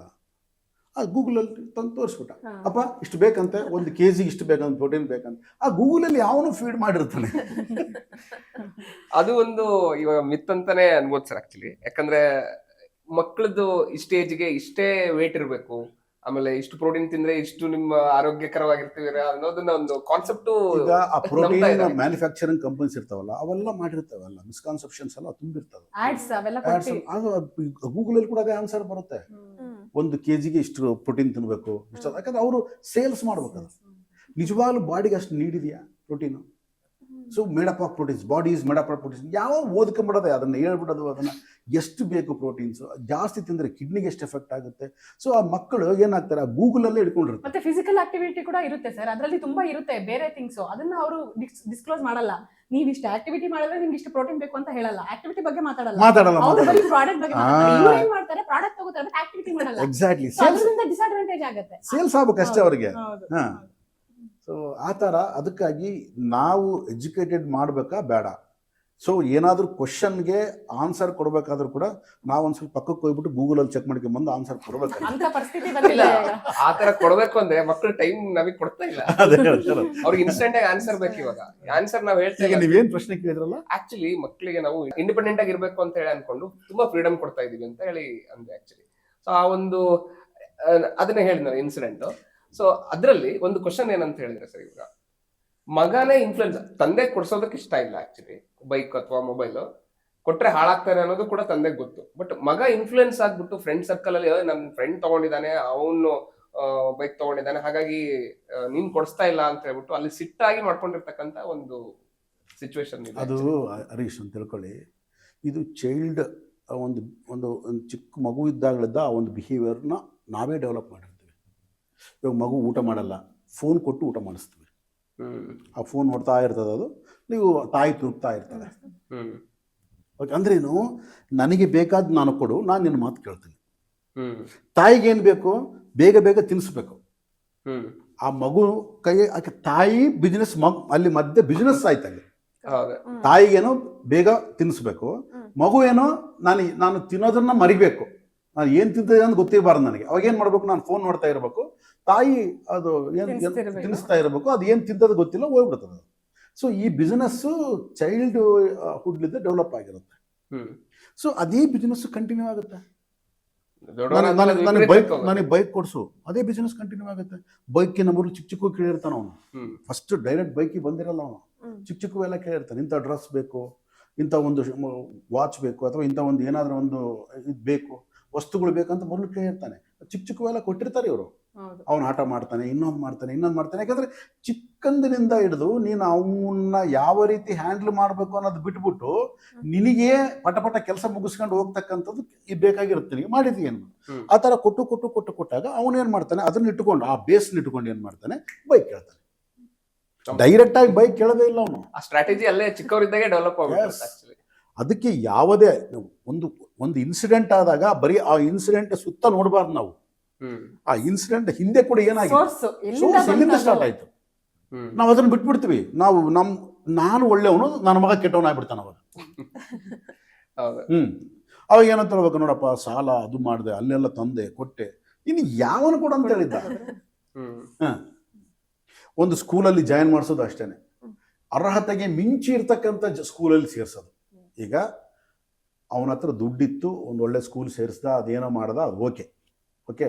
ಕೆಲವರು ಅರ್ಹತೆಗೆ ಮಿಂಚಿ, ಅಂದರೆ ಲಕ್ಷ ಫೀಸ್ಗೆ ಇವ್ರಿಗೆ ಅರ್ಹತೆ ಇರಲ್ಲ ಪಾಪ. ಯಾಕ್ರಿ ಬೇಕದು? ಏನು ಲಕ್ಷ ಫೀಸ್ ಕೊಟ್ಟು ಸೇರಿಸಿದಂಥ ಸೇರಿದ ಅವ್ರು ಮಾತ್ರ ಜೀವನದಲ್ಲಿ ಸಕ್ಸಸ್ ಆಗ್ತಾರ, ಮಾಮೂಲು ಆಗೋದಲ್ಲ. ಆ ಬಿಲೀಫ್ ಇದೆ.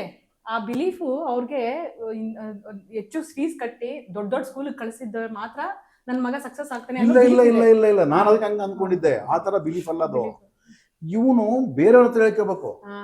ಒಬ್ಬ ಆಟೋ ಡ್ರೈವರು ಇನ್ನೊಬ್ಬ ಆಟೋ ಡ್ರೈವರ್ ಹತ್ರ ಹೇಳ್ಕೋಬೇಕು, ನನ್ನ ಮಗ ಯಾವ ಸ್ಕೂಲ್ ಗೊತ್ತಾ? ಹಾ, ಎಷ್ಟು ಗೊತ್ತಾ ಫೀಸ್? ಇವನು ಕೈ ಇಚ್ಕೋಬೇಕು ಇವನು. ಅಯ್ಯೋ ನನ್ನ ಮಗನ ಸೇರ್ಸಕ್ಕಾಗಿಲ್ಲ ಅಂದ್ರೆ ಜಸ್ಟ್ ಸ್ಟೇಟಸ್ಗೋಸ್ಕರ, ಜಸ್ಟ್ ಪ್ರಾಡಕ್ಟ್ ಅಷ್ಟೇ, ಎಕ್ಸಿಬಿಟ್ ನನ್ನ ಮಗ ಅಂದ್ರೆ ಏನು, ನನ್ನ ಮಗಳಂದ್ರೆ ನಾನು ಎಲ್ಲಿ ಸೇರಿಸಿದ್ದೀನಿ, ಅವ್ರಿಗೆ ಎಂಥ ಡ್ರೆಸ್ ಕೊಡಿಸಿದ್ದೀನಿ, ಅದು ಏನು ಮಕ್ಕಳಿಗೆ ಬೇಕಾದ್ದಲ್ಲ. ಅದಕ್ಕೋಸ್ಕರ ಮಕ್ಕಳಿಗೆ ಏನು ಬೇಕೋ ಅದನ್ನು ನಾವು ಕೊಡಲ್ಲ, ನಮಗೇನು ಬೇಕೋ ನಾವು ಅದು ಕೊಡ್ತಾ ಇದ್ವಿ. ಜಸ್ಟ್ ಈಗ ಗೌರ್ಮೆಂಟ್ ಪಾಲಿಸಿಗಳಿದ್ದಂಗೆ, ಈಗ ಫ್ರೀ ಬಸ್ ಬಿಟ್ಟಿದ್ದಾರೆ ನಮ್ಮ ಕರ್ನಾಟಕದಲ್ಲಿ. ಯಾರಿಗೆ ಬೇಕು ಫ್ರೀ ಬಸ್ಸು? ಯಾರಿಗೂ ಬೇಕಿಲ್ಲ. ಒಂದು ಎಲೆಕ್ಷನ್ ಸ್ಟ್ರಾಟಜಿ ಬೇಕಾಗಿತ್ತು, ಹೆಂಗಸರು ವೋಟ್ ಹಾಕ್ಸ್ಗಳು ಬೇಕಾಗಿತ್ತು. ಫ್ರೀ ಬಸ್ ಬಿಟ್ಟು, ಫ್ರೀ ಬಸ್ ಯಾರಿಗೆ ಬೇಕಾಗಿದೆ? ಯಾರಿಗೆ ಬೇಕಾಗಿಲ್ಲ. ಅದರಿಂದ ಏನು ಊಟ ಸಿಗುತ್ತಾ, ಅನ್ನ ಸಿಗುತ್ತಾ, ಏನು ಸಿಗುತ್ತೆ? ಸೊ ಈ ಥರ ಫ್ರೀ ಬೀಸ್ನ ಬೇಕಾದಷ್ಟು ಫ್ರೀ ಬೀಸ್ ಯಾಕೆ ಕೊಡ್ತಾರೆ ಅಂತಂದರೆ ಜನಗಳನ್ನ ಮರಣ ಮಾಡೋದಕ್ಕೆ, ಇವ್ರು ಹೇಳ್ಕೊಳ್ಳೋದಕ್ಕೆ. ಇಂಥದ್ದು ಸೇಮ್ ತಂದೆ ತಾಯಿ ಮೆಂಟಾಲಿಟಿ ಕೂಡ ಅಷ್ಟೇ. ಮಕ್ಕಳಿಗೆ ಬೇಕಾ ಬೇಡ ನಮಗೆ ಬೇಕಾಗಿಲ್ಲ. ನಾನು ಹೊರಗಡೆ ಹೋಗ್ಬಿಟ್ಟು ನಾನು ಮಗಳಿಗೆ ಎಂಥ ಒಂದು ಎಜುಕೇಷನ್ ಕೊಟ್ಟೆ, ಎಂಥ ಡ್ರೆಸ್ ಕೊಟ್ಟೆ, ಏನು ಮಾಡಿದೆ. ಅದಕ್ಕೋಸ್ಕರ ಇವತ್ತು ಅದೇ ಮೆಂಟಾಲಿಟಿ ಬಂದು ಏನಾಗುತ್ತೆ, ನನ್ನ ಮಗಳು ಇಂಥವ್ರನ್ನೇ ಮದುವೆ ಮಾಡ್ಕೋಬೇಕು, ನನ್ನ ಮಗ ಇಂಥವ್ರನ್ನೇ ಮದುವೆ ಮಾಡ್ಕೋಬೇಕು, ಇಂಥ ಜಾತಿನೇ ಮಾಡ್ಕೋಬೇಕು, ಇದೇ ಮಾಡ್ಕೋಬೇಕು, ನಾನು ಹೇಳಿದವ್ರಿಗೆ ಮಾಡಬೇಕು, ಇಷ್ಟೇ, ನಾನು ಹೇಳಿದ ಹುದ್ದೆಗೆ ಮಾಡಬೇಕು, ನಾನು ಹೇಳಿದ ಕಂಪ್ನಿಯಲ್ಲಿ ಸೇರಬೇಕು. ಇವೆಲ್ಲವೂ ಕೂಡ ಅಂದರೆ ಜಸ್ಟ್ ನೀವು ಅದನ್ನು ಪ್ರಾಡಕ್ಟ್ ಆಗಿ ನೋಡ್ತಾ ಇದ್ದೀರ. ಆದ ಕಾರಣ ಆ ಒಂದು ಮೆಂಟಾಲಿಟಿ ಬಂದ್ಬಿಡುತ್ತೆ. ಆ ಥರ ಇಲ್ದಿರ ನಾವೇನು ಬೆಳೆಸ್ಬೇಕು ಅಂತಂದ್ರೆ ಅರ್ನ್ ನೀವು ಇದು ಬೇಕಾ, ನೀನು ಅದನ್ನ ಅರ್ನ್ ಮಾಡ್ಬೇಕಂದ್ರೆ ನೀನು ಇದನ್ನ ಮಾಡಿದ್ರೆ ನೀನು ಅದನ್ನ ತಗೋತೀಯ ಅನ್ನೋ ಒಂದು ವ್ಯಾಲ್ಯೂ ಸಿಸ್ಟಮ್ಸ್ನ ಮಾಡಬೇಕು ಅಂತಂದಾಗ ನಿಮ್ಮ ಪ್ರಕಾರ ಯಾವ್ದು ವ್ಯಾಲ್ಯೂಸ್ ನಾವು ಹೇಳ್ಕೊಡ್ಬೋದು ಸರ್ ಚಿಕ್ಕ ಮಕ್ಕಳಿದ್ದವಾಗಿಂದ? ನಾವು ಯಾವ ವ್ಯಾಲ್ಯೂಸ್ ಹೇಳ್ಕೊಡೋದು ಬೇಕಾಗಿಲ್ಲ, ನಮ್ಮ ಒಂದು ನೈಜ ಸ್ಥಿತಿನ ಹೇಳ್ಕೊಡ್ಬೇಕು. ನಾವೇನು ಮಾಡ್ತಾ ಇದ್ದೀವಿ, ಫಾಲ್ಸ್ಹುಡ್ನ ಹೇಳ್ಕೊಡ್ತಾ ಇದ್ದೀವಿ ಮಕ್ಕಳಿಗೆ. ಅಂದರೆ ಫಾರ್ ಎಕ್ಸಾಂಪಲ್, ನೀನು ತುಂಬ ಕಷ್ಟಪಡ್ತಾ ಇದೆಯಾ, ಸಾಲ ಮಾಡಿ ಮಕ್ಕಳು ತಗೊಂಡೋಗ್ಬಿಟ್ಟು ದೊಡ್ಡ ಸ್ಕೂಲಲ್ಲಿ ಸೇರಿಸ್ತಾ ಇದೆಯಾ, ದಟ್ ಇಸ್ ಎ ಫಾಲ್ಸ್ಹುಡ್. ನಿನ್ನ ನೈಜ ಸ್ಥಿತಿ ಏನು? ಮಕ್ಕಳಿಂದಾಗಲಿದ್ದವರು ನೈಜ ಸ್ಥಿತಿ ಹೇಳ್ಬೇಕು. ಯಾರೋ ಚಿಕ್ಕ ಮಕ್ಕಳಿದ್ದಾಗ ಪಕ್ಕದ ಮನೆ ಹುಡುಗ ಬಂದ್ಬಿಟ್ಟು ಇಂಥ ಒಂದು ಒಳ್ಳೆ ಬೊಂಬೆ ತಗೊಂಡ್ಬಿಡಿದೆ ಅಂತಂದರೆ, ನೋಡಪ್ಪ ಆ ಬೊಂಬೆ ಕಾಸ್ಟ್ ಇಷ್ಟು, ನಮ್ಮ ಮಂತ್ಲಿ ಇನ್ಕಮ್ ಇಷ್ಟು, ಸೊ ನಮಗೆ ಆ ಯೋಗ್ಯತೆ ಇಲ್ಲ. ಚಿಕ್ಕ ಮಕ್ಕಳಿದ್ದಾಗಲಿಂದ ನಿಮ್ಮ ಒಂದು ನೈಜ ಸ್ಥಿತಿನ ಯಾವತ್ತು ಬಿಂಬಿಸ್ತಾ ಬರ್ತೀರಾ, ಮಕ್ಕಳು ಕಲಿತವೆ. ಇನ್ನೊಂದು ಇದಕ್ಕೆ ಕಾಂಟ್ರಾಸ್ಟ್ ಒಂದಿದೆ, ಅದೇನಂದ್ರೆ ಮನಿ ಮೈಂಡ್ಸೆಟ್ ಅಂತ. ಅಂದ್ರೆ ಚಿಕ್ಕವಾಗಿದ್ದಾಗಿಂದ ನಾವು ಈ ರೀತಿ ಹೇಳಿದ್ರೆ, ಅಂದ್ರೆ ನಮ್ದು ಇಷ್ಟೇ, ನಮಗಿರೋದು ಇಷ್ಟೇ, ನಮ್ಮ ಕೈಲಿ ಆಗೋದು ಇಷ್ಟೇ ಅಂತ ಹೇಳಿದಾಗ ಆ ಮಗು ಮೈಂಡಲ್ಲಿ ಎಲ್ಲೋ ಒಂದ್ ಕಡೆ ಮನಿ ಅಂದ್ರೆ ಓಕೆ ಇಷ್ಟೇ, ಮನಿ ಅಂದ್ರೆ ಕಷ್ಟಪಡ್ಬೇಕು, ಆ ರೀತಿ ಒಂದು ಮನಿ ಬ್ಲಾಕೇಜಸ್ ಅನ್ನೋದು ಕೂಡ ಬರೋ ಅಂತ ಚಾನ್ಸಸ್ ಇರುತ್ತೆ ಅಂತ ಆಪೋಸಿಟ್ ಇದು ಒಂದಿದೆ. ಇಲ್ಲ ಬರಲ್ಲ. ಯಾಕಂದ್ರೆ ಸೈಕಾಲಜಿ ಏನ್ ಹೇಳುತ್ತೆ ಅಂತಂದ್ರೆ, ಸೈಕಾಲಜಿ ಯಾವತ್ತೂ ಕೂಡ ಪ್ರೆಸೆಂಟ್ನ ಮಾತಾಡುತ್ತೆ. ಅಂತಂದ್ರೇನು, ಇವತ್ತಿನ ಪರಿಸ್ಥಿತಿ ಏನಿದೆ ನೀನು ಅರ್ಥ ಮಾಡ್ಕೊ. ಯಾಕೆಂದ್ರೆ ಸೈಕಾಲಜಿ ಯಾಕೆ ಹೇಳುತ್ತೆ ಅಂದ್ರೆ, ನಿನ್ಗೆ ಏನೇ ತೊಂದರೆ ಆಯಿತು ಅಂತ ಅಂದ್ಕೋ, ಪ್ರೆಸೆಂಟ್ ಸಿಚುವೇಶನ್ನ ಫಸ್ಟ್ ಅಂಡರ್ಸ್ಟ್ಯಾಂಡ್ ಮಾಡ್ಕೊ ಅಂತ ಹೇಳುತ್ತೆ. ಪ್ರೆಸೆಂಟ್ ಸಿಚುವೇಶನ್ನ ಯಾವತ್ತಿನ ಅಂಡರ್ಸ್ಟ್ಯಾಂಡ್ ಮಾಡ್ಕೊಳಕ್ಕೆ ಆಯಿತು ಅಂತಂದರೆ, ನೀನು ನೆಕ್ಸ್ಟ್ ಏನು ಮಾಡ್ಬೋದು ಅಂತ ನಿನಗೆ ಗೊತ್ತಾಗುತ್ತೆ. ಪ್ರೆಸೆಂಟ್ ಸಿಚುವೇಶನ್ನೇ ಅರ್ಥ ಮಾಡ್ಕೊಂಡಿಲ್ಲ, ಇದನ್ನೇ ನೀನು ರಾಂಗ್ ಆಗಿ ತಿಳ್ಕೊತಾ ಇದ್ದೀನಿ, ಇದನ್ನೇ ಒಂದು ಫಾಲ್ಸ್ಹುಡ್, ನನಗಾಗಿಲ್ಲ, ಏನೋ ಕಷ್ಟ ಬಂತು, ನನಗೆ ಬಂದಿಲ್ಲ ಅಂತ ಅಂದ್ಕೊಂಡ್ರೆ ಅದು ಇನ್ನೂ ಜಾಸ್ತಿ ಆಗಿಬಿಡುತ್ತೆ. ಅದು ಪ್ರೆಸೆಂಟ್ ಏನಾಗಿದೆ ಅಂತ ಹೇಳ್ಬಿಟ್ಟು ನಾವು ನೋಡಿಕೊಂಡಾಗ ನಾನು ನೆಕ್ಸ್ಟ್ ಏನು ಮಾಡ್ಬೇಕಂತ ಹೇಳುತ್ತೆ. ಈಗ ಮಕ್ಕಳಿಗೆ ನಾವು ನಮ್ಮ ನೈಜ ಸ್ಥಿತಿನೇ ಹೇಳಿಬಿಟ್ಟು, ನೋಡಪ್ಪ ಇದು ನಮ್ಮ ನೈಜ ಸ್ಥಿತಿ, ನೀನು ನಾಳೆ ಚೆನ್ನಾಗಿ ಓದಿ, ನೀನು ದೊಡ್ಡ ಆಫೀಸರ್ ಆಗಿ, ಅಥವಾ ನೀನು ಒಳ್ಳೆ ಒಂದು ಬಿಸ್ನೆಸ್ ಮಾಡಿ ಇದೆಲ್ಲ ಮಾಡಿದರೆ ಅವ್ರಿಗಿಂತ 10ರಷ್ಟು ತರ್ಬೋದು, ನಾವು ಕಾರ್ ತಗೋಬೋದು, ಬಂಗ್ಲೆ ತಗೋಬೋದು, ಇದೆಲ್ಲ ನಿನ್ನ ಮೇಲೆ ಡಿಪೆಂಡ್ ಆಗಿದೆ. ಇವತ್ತು ನನ್ನ ಪರಿಸ್ಥಿತಿ ಇಲ್ಲ, ನಾಳೆ ನೀನು ಆ ಪರಿಸ್ಥಿತಿನ ತಂದ್ಕೋಬೋದು ಅಂತ ಹೇಳಿದಾಗ ಮಕ್ಕಳಿಗೆ ಚಾಲೆಂಜ್ ಬರುತ್ತೆ. ಹೌದು ಹೌದು, ಖಂಡಿತ. ಸೊ ನಾವೇ ಇವತ್ತು ಕೂತ್ಕೊಂಡು ನನಗೆಲ್ಲ ಇದೆ ಅಂದ್ರೆ ನಮ್ಮಪ್ಪನಿಗೆಲ್ಲ ಇದೆ, ನಾನು ಯಾಕೆ ಮಾಡಲಿ ಅಂತ ನಾವು, ಹೌದಾ?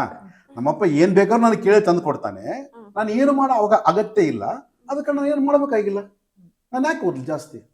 ಸೊ ಆ ಸೈಕಾಲಜಿ ಅನ್ನೋದನ್ನ ನಾವು ಪ್ರತಿ ಒಂದು ಸ್ಟೇಜ್ ಅಲ್ಲೂ ಮಗುಗೆ ಹೇಳ್ಕೊಡ್ಬೇಕು, ಪ್ರತಿಯೊಂದು ಸಿಚುವೇಶನ್ ಅಲ್ಲೂ ರಿಯಾಲಿಟಿ ಅಷ್ಟೇ. ನಾವು ಯಾವತ್ತೂ ಕೂಡ ಈ ಫಾಲ್ಸ್ಹುಡ್ಗೆ ಬಿದ್ದುಬಿಟ್ಟು ಮಕ್ಕಳ ಬೆಳೆಸೋದ್ರಲ್ಲಿ ಸೋಲ್ತಾ ಇದ್ದೀವಿ. ಯಾರೋ ನೋಡ್ತಾ ಇದ್ದೀವಿ, ಅವನಂಥ ಸ್ಕೂಲಲ್ಲಿ ಸೇರಿಸ್ತಾ, ಇವನಿಂಥ ಡ್ರೆಸ್ ಕೊಡಿಸ್ತಾ, ಬರ್ತ್ಡೇಗಳು ಹಿಂಗೆ ಮಾಡ್ದ, ಅವನ ಮಗನಿಗೆ ಬರ್ತ್ಡೇಗೆ 50,000 ಖರ್ಚು ಮಾಡಿದ, 1 ಲಕ್ಷ ಖರ್ಚು ಮಾಡಿದ, 2 ಲಕ್ಷ ಖರ್ಚು ಮಾಡಿದ. ಅಯ್ಯೋ ಏನಿದೆ ಅಲ್ಲ ಅಂದರೆ ನೈಜ ಸ್ಥಿತಿನ ನಾನೇ ಮರ್ತು ಬಿಡ್ತಾ ಇದ್ದೀನಿ. ನಾನು ಏನು ಅಂತ ನಾನು ಮರ್ತು ಬಿಡ್ತಾ ಇವಾಗ ಇದ್ದೀನಿ. ಇನ್ನೊಂದು ಟ್ರೆಂಡ್ ಯಾರನ್ನೂ ಅನುಕರಿಸ್ತಾ ಇದ್ದೀನಿ. ಇನ್ನೊಂದು ಟ್ರೆಂಡ್ ಏನಂದ್ರೆ ಟ್ರಿಪ್ ಸರ್. ಹಾಲಿಡೇಸ್ ಬಂದ್ರೆ ಫಾರಿನ್ ಟ್ರಿಪ್ ಹೋದ್ರು, ಅಲ್ಲೋದ್ರು ಟ್ರಿಪ್ ನಮ್ಮ ಫ್ರೆಂಡ್ಸ್ ಅನ್ನೋದು ಕೂಡ ಬಂದಿದೆ ಇವಾಗ. ಅಯ್ಯೋ, ಈಗ ಹಾಲಿಡೇಸ್ ಬಂದ ತಕ್ಷಣ ಮಕ್ಕಳು ಮಾತಾಡೋದು ಅದನ್ನೇ. ಹೌದು. ಸ್ಕೂಲ್ ಸ್ಟಾರ್ಟ್ ಆದ ತಕ್ಷಣ ಸ್ಟಾರ್ಟ್ ಮಾಡ್ತಾರೆ ಮಾತಾಡಕ್ಕೆ. ಎಲ್ಲಿ ಹೋಗಿದ್ರಿ? ಯುರೋಪ್ ಹೋಗಿದ್ದೆ, ನಾನು ಆಸ್ಟ್ರೇಲಿಯಾ ಹೋಗಿದ್ದೆ, ದುಬೈ ಹೋಗಿದ್ದೆ, ಅಥವಾ ಇಲ್ಲಿ ಇಂಡಿಯಾದಲ್ಲಿ ಇಲ್ಲಿ ಹೋಗಿದ್ದೆ. ಈ ತರ ಟ್ರೆಂಡ್ ಸ್ಟಾರ್ಟ್ ಆಗ್ಬಿಟ್ಟಿದೆ. ಅವಾಗ ಏನ್ ಮಾಡ್ತಾರೆ, ಸಾಲ ಸೂಲ ಮಾಡಿಬಿಟ್ಟು ಅವರು ಅವ್ನು ಟ್ರಿಪ್ ಕರ್ಕೊಂಡು ಹೋಗ್ತಾನೆ. ಅಂದ್ರೆ ನಮ್ಮ ಮಕ್ಕಳಿಗೆ ನಾವು ಒಂದು ರಿಯಾಲಿಟಿನ ನಾವು ಮಾತಾಡ್ತಾ ಇಲ್ಲ, ರಿಯಾಲಿಟಿನ ಹೇಳ್ಕೊಡ್ತಾ ಇಲ್ಲ. ಸೊ ಅದಕ್ಕೆ ಯಾವತ್ತೂ ಕೂಡ ತಂದೆ ತಾಯಿಗಳ ಫೈನಾನ್ಷಿಯಲ್ ಕಂಡೀಷನ್ನು ಚಿಕ್ಕ ಮಕ್ಕಳದ್ದಾಗಲೇ ಮಕ್ಕಳಿಗೆ ಗೊತ್ತಾಗಬೇಕು. ಗೊತ್ತಾದಾಗ ಏನಾಗುತ್ತೆ, ಆ ಮಗು ಏನಾಗುತ್ತೆ, ನಿಜ ಮಾತಾಡೋಕೆ ಶುರು ಮಾಡುತ್ತೆ. ನಮಗೆ ಹೆಸಿಟೇಟ್ ಆಗ್ಬೋದು ಬೇರೆಯವ್ರ ಹತ್ರ ಮಾತಾಡೋದಕ್ಕೆ, ನನ್ನ ಹತ್ರ ದುಡ್ಡಿಲ್ಲ ಅಂತ ಮಕ್ಕಳು ಮಾತಾಡೋದಲ್ಲ. ಅವು ಏನು ಮಾತಾಡ್ತಾರೆ ಗೊತ್ತಾ, ಒಂದು ವೇಳೆ ನೀವು ಕರೆಕ್ಟಾಗಿ ಹೇಳಿದ್ರೆ, ನಾವು ಫಾರಿನ್ ಟ್ರಿಪ್ ಹೋಗಿದ್ರೆ ನಮ್ಮ ಹತ್ರ ದುಡ್ಡಿಲ್ಲ, ನಮ್ಮಪ್ಪ ನಮ್ಮಮ್ಮ ಅಷ್ಟು ನಿಮ್ಮಂಥ ಶ್ರೀಮಂತರಲ್ಲ, ಅದಕ್ಕೆ ನಾವು ಹೋಗಿಲ್ಲ ಅಂತ. ನೋಡಿ ಎಷ್ಟು ಕ್ಲಿಯರ್ ಆಗ್ಬಿಡುತ್ತೆ ಅಲ್ಲಿ. ಆ ಮಕ್ಕಳ ಮೈಂಡ್ ಕೂಡ ಕ್ಲಿಯರ್ ಇರುತ್ತೆ. ನಾವು ಯಾಕೆ ಹೋಗಿಲ್ಲ ಅನ್ನೋದು ಮಕ್ಕಳಿಗೆ ಕಾರಣ ಗೊತ್ತಾಗುತ್ತೆ. ನಾವು ನಮ್ಮ ಮಕ್ಕಳೆದುರಿಗೆ ಆ ನೈಜ ಸಂಗತಿಯನ್ನ ಮಾತಾಡಲ್ಲ, ಇದ್ದದ್ದು ಹೇಳಲ್ಲ, ಕಂಪ್ಯಾರಿಸನ್ ಮಾಡ್ತೀವಿ. ನೋಡು ಅವ್ರನ್ನ ನೋಡು, ನೋಡಿ ಇವ್ರನ್ನ ನೋಡು, ನೋಡಿ ಹಿಂಗ ನೋಡಿ, ಬರೀ ಕಂಪ್ಯಾರಿಸನ್ ಮಾಡಿ ಮಾಡಿ ಮಾಡಿ ನಾವು ಕಂಪ್ಲೀಟ್ ಒಂಥರ ಕಂಟಾಮಿನೇಟೆಡ್ ವಾಟರ್ ಆಗಿಬಿಟ್ಟಿದ್ದೀವಿ.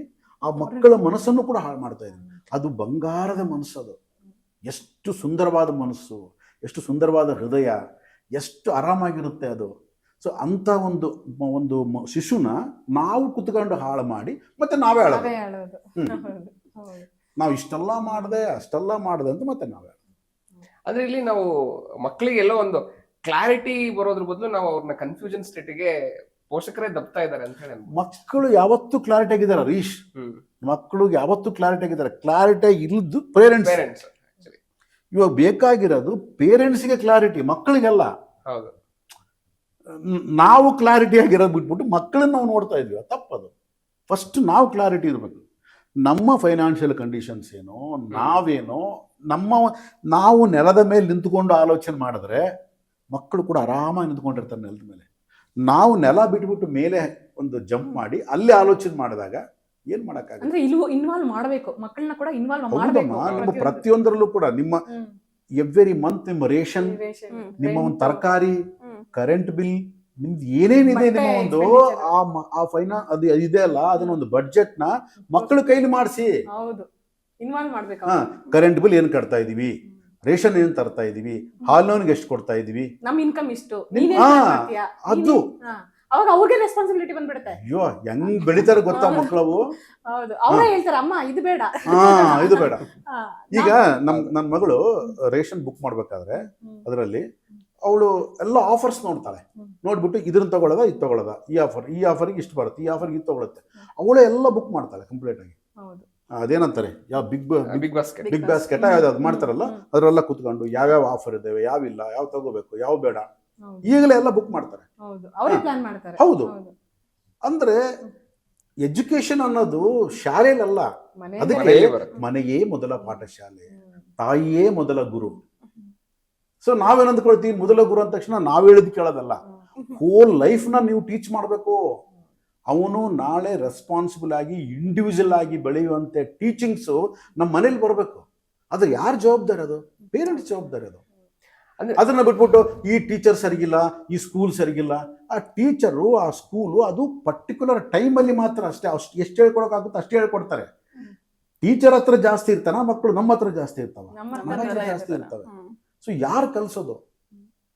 ಸೊ ನಾವು ಈ ಫಾಲ್ಸ್ ಹುಡ್ಡಿಗೆ ಬಿದ್ಬಿಟ್ಟು ಅವನಿಗೆ ಲೆಕ್ಕಿಲ್ಲ, ತಗೋ ಮಾಡು ಹೋಗೋ, ನೀನು ಕೂಡ ಏನು ಅವನಂದನ, ನೀನು ಕೂಡ ಕೆಲಸ ಮಾಡು ಎಲ್ಲ ಹೇಳಿಕೊಟ್ಟು ಆಮೇಲೆ ಅವನ್ನೆಲ್ಲ ಕೆಟ್ಟ ಮೇಲೆ ಮತ್ತೆ ಅಳೋದ್ರ ಬದಲು ನೈಜ ಸಂಗತಿಯನ್ನ ಯಾಕೆ ಹೇಳ್ಕೊಡ್ಬಾರ್ದು?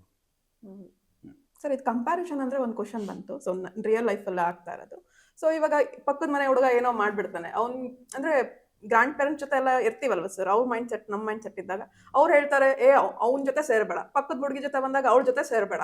ಸೊ ಆ ಥರ ಮಾಡಿದಾಗ ತಾಯಿಯಾಗಿ ನನಗೆ ಗೊತ್ತಿರುತ್ತೆ communication is very important for child. So ನಾವು ಯಾವ ಥರ ಆಕ್ಟ್ ಮಾಡಬೇಕಾಗುತ್ತೆ ಸರ್? ನಾನು ಅವಾಗ ಇವ್ರನ್ನ ಎದುರಾಕೊಂಡು ನಾನು ಆ ಮಗುಗೆ ಕಮ್ಯುನಿಕೇಶನ್ಗೋಸ್ಕರ ಆ ಹುಡುಗನ ಜೊತೆ ಆಟ ಆಡಕ್ಕೆ ಬಿಡ್ಬೇಕಾ? ಬಿಕಾಸ್ ಅದೊಂದು ಚೈಲ್ಡ್, ಒಂದು ಮಗು ಅಲ್ವಾ ಸರ್? ಸೊ ಅದನ್ನ ಯಾವ ತರ ನಾವು ಹ್ಯಾಂಡಲ್ ಮಾಡಬೇಕಾಗುತ್ತೆ? ಮಕ್ಕಳಿಗೆ ದಯವಿಟ್ಟು ಆ ಒಂದು ಇದನ್ನ ಕಲ್ಸಕ್ಕೆ ಹೋಗಬೇಡಿ. ಹ್ಮ್ ಯಾಕಂದ್ರೆ ಇವ್ರ ಜೊತೆ ಸೇರ್ಬೇಡ, ಅವ್ರ ಜೊತೆ ಸೇರ್ಬೇಡ ಅಂದ್ರೆ ನೀವು ಯಾರು ನೋಡ್ತಾ ಇದ್ರಿ? ಅವರ ಪೇರೆಂಟ್ಸ್ ನೋಡ್ತಾ ಇದ್ರಿ. ಹ್ಮ್ ಹೌದಾ? ಹ್ಮ್. ಇವಾಗ ನಿಮ್ಮ ಮಗಳಿಗೆ ಒಂದು 5 ವರ್ಷ ಅಂತ ಅಂದ್ಕೊಳ್ಳಿ. ಹ್ಮ್. 5 ವರ್ಷದ ಮಗನಿಗೆ ಏನಿರುತ್ತೆ? ಏನಿರುತ್ತೆ? ಹೌದು. ಸೊ ನೀವು ಯಾರು ನೋಡ್ತಾ ಇದ್ರಿ ಇವ್ರ ಜೊತೆ ಸೇರ್ಬೇಡ ಅಂತ? ಆ ಮಕ್ಕಳ ಪೇರೆಂಟ್ಸ್ ನೋಡ್ತಾ ಇದ್ರಿ. ಆ ಮಕ್ಕಳ ಪೇರೆಂಟ್ಸ್ ಬಿಹೇವಿಯರು, ಆಟಿಟ್ಯೂಡು ಇನ್ನೊಂದು ಸರಿಯಾಗಿಲ್ಲ ಅಂದ ತಕ್ಷಣ ಈ ಮಕ್ಕಳಿಗೆ ಅದು ಬಂದಿರುತ್ತೆ ಅಂದ್ಬಿಟ್ಟು ಸೇರ್ಬೇಡ ಅಂತ. ಓಕೆ. ಸೊ ಇದರ ಬದಲಾಗಿ ಮಕ್ಕಳಿಗೆ 5 ವರ್ಷದವರೆಗೆ ನಾವು ಏನು ಹೇಳ್ಕೊಡ್ಬಾರ್ದು. ಅದಕ್ಕೆ ಪಂಚವರ್ಷಾಣಿ ಲಾಲಯೇತ್, 10 ವರ್ಷಾಣಿ ತಾಡಯೇತ್, ವರ್ಷೇ ಷೋಡಶ ಪ್ರಾಪ್ತೆ ಪುತ್ರಂ ಮಿತ್ರವದಾಚರೇತ್ ಅಂತ ಹೇಳುತ್ತೆ ನಮ್ಮ ಸನಾತನ ಒಂದು ಸಂಸ್ಕೃತಿ.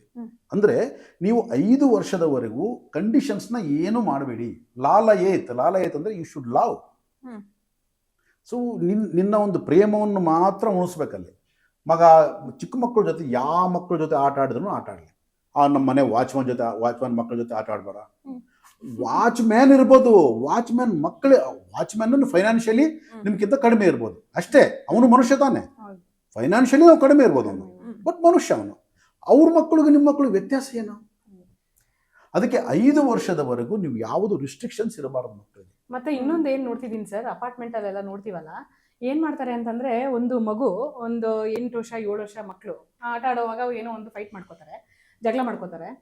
ಈ ಪೇರೆಂಟ್ಸ್ ಏನ್ ಮಾಡ್ತಾರೆ ಅಂತಂದ್ರೆ ಒಂದು ಸೈಡಿಂದ ಆ ಮಗು ಹೋಗಿ ಅವ್ರ ಪೇರೆಂಟ್ಸ್ಗೆ ಹೇಳುತ್ತೆ, ನನ್ನ ಈ ತರ ಒಂದು ಮಗು ನನ್ನ ಹೊಡಿತು ಬಡೀತು ಏನೋ ಈ ತರ ಮಾತಂತು ಅಂತ ಅಂದಿದ ತಕ್ಷಣ ಆ ಪೇರೆಂಟ್ಸ್ ರಿಯಾಕ್ಟ್ ಆಗ್ಬಿಟ್ಟು ಬಂದು ಆ 7 years ಅನ್ನೋದು ಇನ್ನೊಂದು ಮಗು ಇರುತ್ತಲ್ಲ ಆ ಮಗುನ ಬ್ಲೇಮ್ ಮಾಡ್ತಾರೆ. ಆ ಮಗು ಪೇರೆಂಟ್ಸ್ಗೆ ಹೋಗಿ ಕಂಪ್ಲೇಂಟ್ ಮಾಡ್ತಾರೆ. ಸೊ ಇದ್ರ ಬಗ್ಗೆ ನಿಮ್ಮ ಅನಿಸಿಕೆ ಏನು? ಅಂದ್ರೆ ಅದು ರೈಟ್ ವೇನಾ ಡೀಲ್ ಮಾಡಕ್ಕೆ? ಒಂದು 2 ಮಕ್ಕಳು ಜಗಳ ಆಡಿದಾಗ ನಿಮ್ಮ ಮಗುನ ನೀವು ಸಪೋರ್ಟ್ ಮಾಡ್ಕೊಂಡು ಇನ್ನೊಂದು ಮಗುನ ನೀವು ಬ್ಲೇಮ್ ಮಾಡಿ ಆ ಪೇರೆಂಟ್ಸ್ಗೆ ಕಂಪ್ಲೇಂಟ್ ತಗೊಂಡೋಗೋದು ಎಷ್ಟು ಮಾತ್ರ ಸರಿ ಅಂತ ನೀವು? ಅದೇ ಇದೆಲ್ಲವೂ ಕೂಡ ಬಿಹೇವಿಯರ್ ಆಟಿಟ್ಯೂಡ್ಸೇ. ಏನಾಗುತ್ತೆ, ನನ್ನ ಪ್ರಾಡಕ್ಟ್ ಓಕೆ ಅಷ್ಟೇ, ನನ್ನ ಪ್ರಾಡಕ್ಟಿಗೆ ಏನಾಗಬಾರ್ದು. ಆಮೇಲೆ ಕಂಪ್ಲೇಂಟ್ ಮಾಡೋದು ಮಕ್ಕಳ ನೇಚರ್. ಅದು ಮಕ್ಕಳು ಆಲ್ವೇಸ್ ಚಾರ್ಟರ್ ಬಾಕ್ಸ್. ಅವು ಕಂಪ್ಲೇಂಟ್ ಹೆಂಗ್ ಮಾಡ್ತಾವ ಗೊತ್ತಾ? ನಿಮಗೆ 2 ಮಕ್ಕಳಿದ್ರೆ ಇನ್ನೊಬ್ಬ ಮಗನ ಮೇಲೆ ಕಂಪ್ಲೇಂಟ್ ಮಾಡ್ತಾವು. ಅಮ್ಮ ನನಗೆ ಇದು ಕೊಡ್ತಾ ಇಲ್ಲ, ಅಮ್ಮ ನನಗೆ ಇದು ಕೊಡ್ತಾ. ಮಕ್ಕಳಿಗೆ ಈ ಮಗು ಬೇರೆ ಆ ಮಗು ಬೇರೆ ಅಂತಲ್ಲ, ಮಕ್ಕಳಿಗೆ ಎಲ್ಲ ಮಕ್ಕಳು ಒಂದೇನೆ. Complaint common. ಅದು ತಾಯಿಗೆ ಆಗಿರ್ಬೋದು, ಪೇರೆಂಟ್ಸ್ಗೆ ಅರ್ಥ ಆಗ್ಬೇಕದು. ಮಕ್ಕಳು 4 ಜನ ಸೇರಿದ್ರು ಅಂತಂದ್ರೆ ಆ 4 ಜನ ಮಕ್ಕಳು ಕಚ್ಚಾಡ್ತವೆ, ಜಗಳ ಆಡ್ತವೆ, ಒಂದಕ್ಕೊಂದು ಬಡ್ಕೋತವೆ, ಮಾಡ್ತವೆ. ಆಮೇಲೆ ಮರುದಿನ ಕರ್ಕೊಂಬಂದ್ರೆ ಜ್ಞಾಪಕನೇ ಇರಲ್ಲ ಮಕ್ಕಳಿಗೆ. ಆಟೋಮೆಟಿಕ್ ಆಗಿ ನೆಕ್ಸ್ಟ್ ಡೇ ಕರ್ಕೊಂಬನ್ನಿ. ನೀವು 4 ಜನ ತಾಯಂದ್ರು 4 ಮಕ್ಕಳು ಕರ್ಕೊಂಬಂದಿದ್ರಿ, ಜಗಳ ಆಡ್ಕೊಂಡು ಮತ್ತೆ ಮರುದಿನ ಸಾಯಂಕಾಲ ಕರ್ಕೊಂಬನ್ನಿ, ಮತ್ತೆಲ್ಲ ಸೇರಿ ಆಡ್ತವೆ. ಬಟ್ ಈ ಪೇರೆಂಟ್ಸ್ ಜಗಳ ಆಡ್ಬಿಟ್ಟಿರ್ತಾರೆ. ಯಾಕೆ ಜಗಳ ಇಡುತ್ತಂದ್ರೆ ಪೇರೆಂಟ್ಸ್ಗೆ ಅದೇ ನಮ್ದು ಪ್ರಾಡಕ್ಟ್, ನನ್ನ ಪ್ರಾಡಕ್ಟ್ ಈ ತೊಂದರೆ ಆಯ್ತು, ಈ ಪ್ರಾಡಕ್ಟ್ ತೊಂದರೆ ಆಯ್ತು. ಆಮೇಲೆ ಮೊದಲ ಸ್ವಲ್ಪ ಏನೋ ಕ್ಲಾಸ್ ಇರ್ತವೆ, ಆಯಮ್ಮನ ಮೇಲೆ ಏನ್ ಇರ್ತದೆ, ಇದು ಒಂದು ನೆಪಾಸ್ ಇರುತ್ತೆ, ಬೈಕೊಳ್ಳೋದು. ಅಂದ್ರೆ ಇಲ್ಲಿ ಮಕ್ಕಳು ಅವರು ಯಾವುದೇ ರೀತಿ ಎಮೋಷನಲಿ ಅಟ್ಯಾಚ್ ಆಗದೆ ಆ ಒಂದು ಪ್ರೀವಿಯಸ್ ಇನ್ಸಿಡೆಂಟ್ ನ ರಿಜಿಸ್ಟರ್ ಮಾಡ್ಕೊಳ್ಳೋದಿಲ್ಲ. ಸೊ ಪೇರೆಂಟ್ಸ್ ಇವರು ಎಮೋಷನಲಿ ಆಗಿರ್ಬೋದು ಅಥವಾ ಪ್ರೀವಿಯಸ್ ಇನ್ಸಿಡೆಂಟ್ ನ ರಿಜಿಸ್ಟರ್ ಮಾಡ್ಕೊಂಡು ಅದನ್ನ ಇಟ್ಕೊಂಡ್ಬಿಟ್ಟು ಆಕ್ಟ್ ಮಾಡೋದಕ್ಕೆ ಸ್ಟಾರ್ಟ್ ಮಾಡ್ತಾರೆ.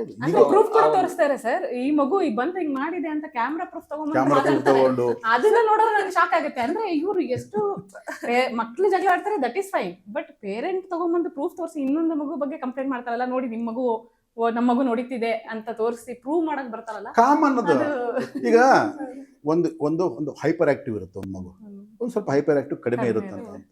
ಈ ಮಗು ಆ ಮಗನ ಹೊಡಿಯುತ್ತೆ, ಮಾಮೂಲಿ. ಅದು ಅಳುತ್ತೆ, ಅದು ಕಲ್ತ್ಕೊಳ್ಳುತ್ತೆ ನಾನು ಹೆಂಗೆ ರಿವರ್ಸ್ ಆಗ್ಬೇಕು, ನಾನು ಹೆಂಗಿದ ಕಲ್ತ್ಕೊಳ್ಳುತ್ತೆ. ಅದು ಈ ತಾಯಿಂದ್ರಿಗೆ ಅರ್ಥ ಆಗಲ್ಲ. ಸೊ ಅದು ಫ್ರೀಡಮ್. ಅದು ಮಕ್ಕಳನ್ನ ನಾವು ಬೆಳೆಸೋ ರೀತಿ, ಅದು ಫ್ರೀ ಆಗಿ ಬಿಡಬೇಕು. ಅವ್ರು ಹೊಡಿತಾರೆ, ಬೀಳ್ತದೆ, ಏನೋ ಸ್ವಲ್ಪ ಚಿಕ್ಕ ಪುಟ್ಟ ಗಾಯ ಆಗ್ತದೆ, ಅದಕ್ಕೆ ನಾವು ಕೇರೆ ಮಾಡಬಾರ್ದು.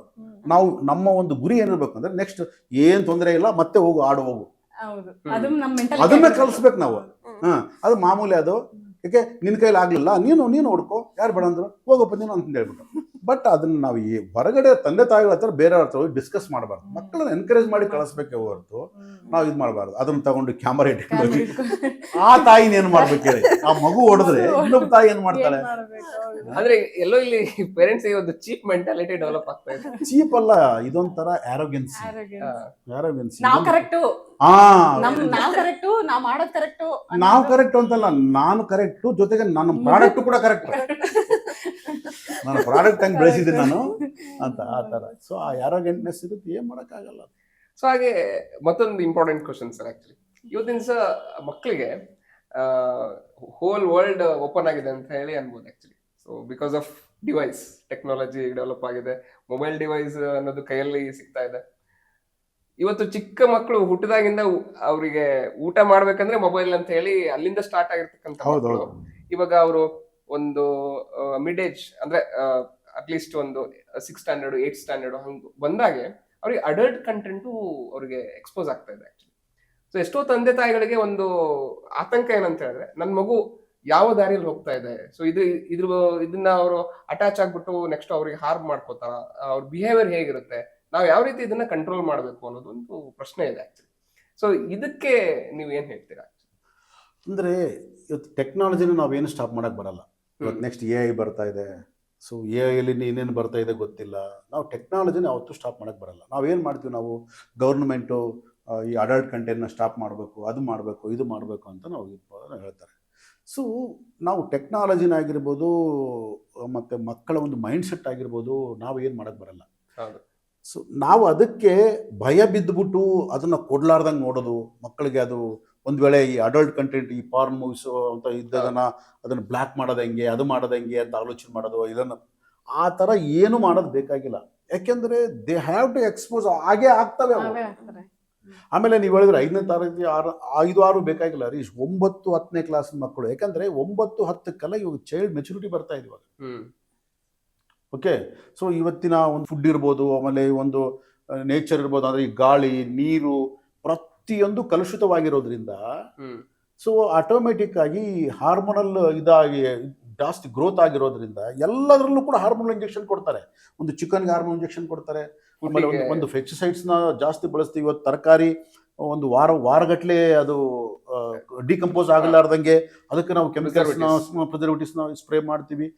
ಎಲ್ಲದ್ರಲ್ಲೂ ಹಾಲು 50% ಹಾಲು ಹಸು ಎಮ್ಮೆಯಿಂದ ಬಂದರೆ 50% ಯೂರಿಯಾದಿಂದ ಹಾಲು ತಗೊಂಡ್ಬಂದು ರೈತರ ಮಿಕ್ಸ್ ಮಾಡ್ತಾ ಇದ್ದಾರೆ ಇವತ್ತು. ಸೊ ನಾವು ಯಾವುದನ್ನು ತಡೆಯೋಕ್ಕಾಗಲ್ಲ. ನಾನೊಬ್ಬನೇ ಚೆನ್ನಾಗಿರ್ಬೇಕು ಅನ್ನೋದು ಆಗದೇ ಇಲ್ಲ ಇವತ್ತು.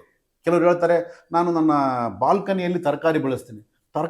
ಒಂದು ತರಕಾರಿಯಿಂದ ನೀನು ಮುಗಿದೋಗ್ಬಿಡ್ತಾ, ಗಾಳಿನ ಏನು ಮಾಡ್ತೀಯ, ನಾನು ನೀರೇನು ಮಾಡ್ತೀಯ, ಹಾಲೇನು ಮಾಡ್ತೀಯ, ಇವತ್ತು ಯಾವುದೇನು ಮಾಡ್ತೀಯ? ಸೊ ಅದಕ್ಕಾಗಿ ಇವತ್ತು ನಾವು ಎಲ್ಲದರಲ್ಲೂ ಕೂಡ ಕಲುಷಿತ ಆಗಿರೋದ್ರಿಂದ ನಾವು ಏನು ಮಾಡೋಕ್ಕಾಗ್ತಾ ಇಲ್ಲ. ಆ ಒಂದು ವಿಷನ ತಿಂದು ವಿಷನೇ ಇಟ್ಕೊಂಡು ನಾವು ಮುಂದಕ್ಕೆ ಹೋಗ್ಬೇಕಷ್ಟೆ. ಅದಕ್ಕೆ ನಾವೆಲ್ಲರೂ ವಿಷಕಂಠ ಅಂತ ಹೇಳ್ತೀನಿ ನಾನು. ಸೊ ಹಾಗಿರೋದ್ರಿಂದ ನಾವು ಮಕ್ಕಳನ್ನ ಅಡಲ್ಟ್ ಒಂದು ಇದನ್ನ ಎಕ್ಸ್ಪೋಸ್ ಆಗಬಾರ್ದು, ಅದಾಗಬಾರ್ದು ಅನ್ನೋದಕ್ಕಿಂತ ಎಜುಕೇಟ್ ಮಾಡ್ಬೇಕು ಮಕ್ಕಳಿಗೆ. ತಂದೆ ತಾಯಿಗಳೇ ಎಜುಕೇಟ್ ಮಾಡಬೇಕು. ನಾವೇನು ಮಾಡ್ತೀವಿ, ಅದನ್ನು ಒಂಥರ ನಾವು ಅಂದರೆ ಒಂಥರ ನಾಚಿಕೆ ಪಟ್ಕೊಂಡು ಮಕ್ಕಳಿಗೆ ಆ ಥರ ಹೆಂಗೆ ಹೇಳ್ಕೊಡೋದು ಅಂತ ಹೇಳ್ಬಿಟ್ಟು ನಾವೇನು ಮಾಡ್ತೀವಿ, ಸ್ಕೂಲಲ್ಲಿ ಹೇಳ್ಕೊಡ್ಲಿ, ಇನ್ನೊಬ್ರು ಹೇಳ್ಕೊಡ್ಲಿ, ಅದು ಹೇಳ್ಕೊಡ್ಲಿ ಅಂತ. ಕೆಲವರು ಆ ಥರ ತಿಳ್ಕೊಂಡು ಎಜುಕೇಟ್ ಆಗಿ ಮಾಡ್ತಾರೆ ಅಂತಂದರೆ ಅದು ಓಕೆ. ಆಗಿಲ್ಲ ಅಂತಂದರೆ ಅದು ನಿನ್ನ responsibility, you have to teach. ಆಮೇಲೆ ಇವಾಗ ಟೆಕ್ನಾಲಜಿ ಡೆವಲಪ್ ಮಾಡ್ತಕ್ಕಂಥವ್ರು ಕೂಡ ಅದು ಕಿಡ್ಸ್ ಕಂಟೆಂಟ್ ಅಂತ ಹೇಳ್ಬಿಟ್ಟು. ಆಮೇಲೆ ಇನ್ನೊಂದು ಏನು ಹರೀಶ್ ಅಂದರೆ, ಇವಾಗ ನಿನ್ನ ಫೋನಲ್ಲಿ ನೀನು ಬ್ಲಾಕ್ ಮಾಡ್ಬೋದು, ಅಮ್ಮನ ಫೋನಲ್ಲಿ ಬ್ಲಾಕ್ ಮಾಡ್ಬೋದು. ಅಲ್ಲಿ ನೀ ಎಲ್ಲಿ ಬ್ಲಾಕ್ ಮಾಡ್ತೀಯ, ಯಾವುದು ಬ್ಲಾಕ್ ಮಾಡ್ತೀಯ? ಬರೀ ಫೋನ್ ಅಲ್ಲ, ಇವತ್ತು ಅವ್ರು ಓನ್ ಎಕ್ಸ್ಪೀರಿಯನ್ಸ್ ಮಾಡೋದಕ್ಕೆ ತಯಾರಾಗ್ಬಿಟ್ಟಿದ್ದಾರೆ ಅವರು. ಯಾಕಂದ್ರೆ ಇವಾಗ ನಮ್ಮ ಮಕ್ಕಳು ಸರಿಯಾಗಿರ್ಬೋದು, ಪಕ್ಕದ ಮಕ್ಕಳು ಅವ್ರ ಎಕ್ಸ್ಪೀರಿಯನ್ಸ್ ಪಡ್ಕೊಂಡು ಈ ಥರ ಚೆನ್ನಾಗಿದೆ ನೀನು ಕೂಡ ಮಾಡೋದ್ರೆ ಏನು ಮಾಡ್ತೀಯ? ಹೌದು. ಸೊ ಅದಕ್ಕಾಗಿ ಈ ಪ್ರಪಂಚನ ತಪ್ಪು ಅಂತ ಹೇಳೋದು ತಪ್ಪು, ಟೆಕ್ನಾಲಜಿನ ತಪ್ಪು ಅಂತ ಹೇಳೋದು ತಪ್ಪು. ನಾವು ಎಜುಕೇಟ್ ಆಗಬೇಕು. ಎಕ್ಸಾಕ್ಟ್ಲಿ. ನಾವು ನಮ್ಮ ಮಕ್ಕಳಿಗೆ ಎಜುಕೇಟ್ ಮಾಡಿದೀವ ಇಲ್ಲ? ಫಸ್ಟ್ ಪೋಷಕರು ಎಜುಕೇಟೆಡ್ ಆಗಿರ್ಬೇಕು. ಹೌದೌದು. ಪೋಷಕರು ಏನು ಮಾಡ್ತೀವಿ ನಾವು, ಅದನ್ನು ತಪ್ಪು. ಪೋಷಕರ ತಲೆಯಲ್ಲಿ ಏನಿದೆ, ಸೆಕ್ಸ್ ಅಂದರೆ ತಪ್ಪು, ಅದನ್ನು ಮಾತಾಡಬಾರ್ದು, ಅದನ್ನು ಹೇಳಬಾರ್ದು, ಈ ಥರ ಪೋಷಕರ ತಲೆಯಲ್ಲಿ ಬಂದ್ಬಿಟ್ಟಿದೆ. ಅದು ಹಿಂದಿನಿಂದ ಬಂದಿರತಕ್ಕಂಥದ್ದು. ಬಟ್ ಇವತ್ತು ಆ ಒಂದು ಪರಿಸ್ಥಿತಿ ಇಲ್ಲ. ಇವತ್ತು ಎಲ್ಲವನ್ನ ಬಿಚ್ಚಿ ಮಾತಾಡುವಂಥ ಪರಿಸ್ಥಿತಿ ಬಂದ್ಬಿಟ್ಟಿದೆ ಇವಾಗ. ಆದ ಕಾರಣ ಒಂದು ವೇಳೆ ನಾವು ಹೆಸಿಟೇಟ್ ಮಾಡಿದ್ರೆ, ಒಂದು ವೇಳೆ ನಾವು ಒಂಥರ ಶೈಯಿಂಗ್ ನೇಚರ್ ಆಗಿದ್ರೆ, ನಮ್ಮ ಮಕ್ಕಳ ಮೇಲೆ ಅದು ಆ ಎಫೆಕ್ಟ್ ಬೀಳುತ್ತೆ, ಗಂಭೀರ ಪರಿಣಾಮ ಬೀರುತ್ತೆ. ಹೌದೌದು. ತುಂಬಾ ಇವತ್ತು ಇದು ಆಗ್ತಾ ಇರೋದೇ ಆ ಥರ. ಸೊ ಆದ ಕಾರಣ ನಮ್ಮ ರೆಸ್ಪಾನ್ಸಿಬಿಲಿಟಿ ಅದು. ಸೊ ಹಾಗಾಗಿ ಪೋಷಕರು ಇದ್ರ ಬಗ್ಗೆ ತಮ್ಮ ಮಕ್ಕಳಿಗೆ ಯಾವ ರೀತಿ ಇದನ್ನ ಎಜುಕೇಟ್ ಮಾಡಬೇಕು, ಯಾಕಂದ್ರೆ ಇವತ್ತಿನ ದಿವಸ ಅದನ್ನ ಹ್ಯಾರ್ಶ್ ಆಗಿ ಮಾಡ್ಬೇಕಾಗಿಲ್ಲ, ಒಂದು ಸೂಕ್ಷ್ಮವಾಗಿ ಕೂಡ ಒಬ್ಬ ತಾಯಿ ಮಗಳಿಗೆ ಹೇಳ್ಬೋದು. ಹೌದಾ? ಅದನ್ನ ಹ್ಯಾರ್ಶ್ ಆಗಿ ಈ ತರ ಹಂಗೆ ಅಂತ ಹೇಳಬೇಕಲ್ಲ, ಸೂಕ್ಷ್ಮವಾಗಿ ಕೂಡ ಹೇಳ್ಬೋದು. ಹ್ಮ್ ಅದನ್ನ ಯಾಕೆಂದ್ರೆ ಹೇಗೆ ಹೇಳ್ಬೋದು ಅಂತ ನನ್ನಲ್ಲಿ ಆನ್ಸರ್ ಇಲ್ಲದೆ ಇರ್ಬೋದು.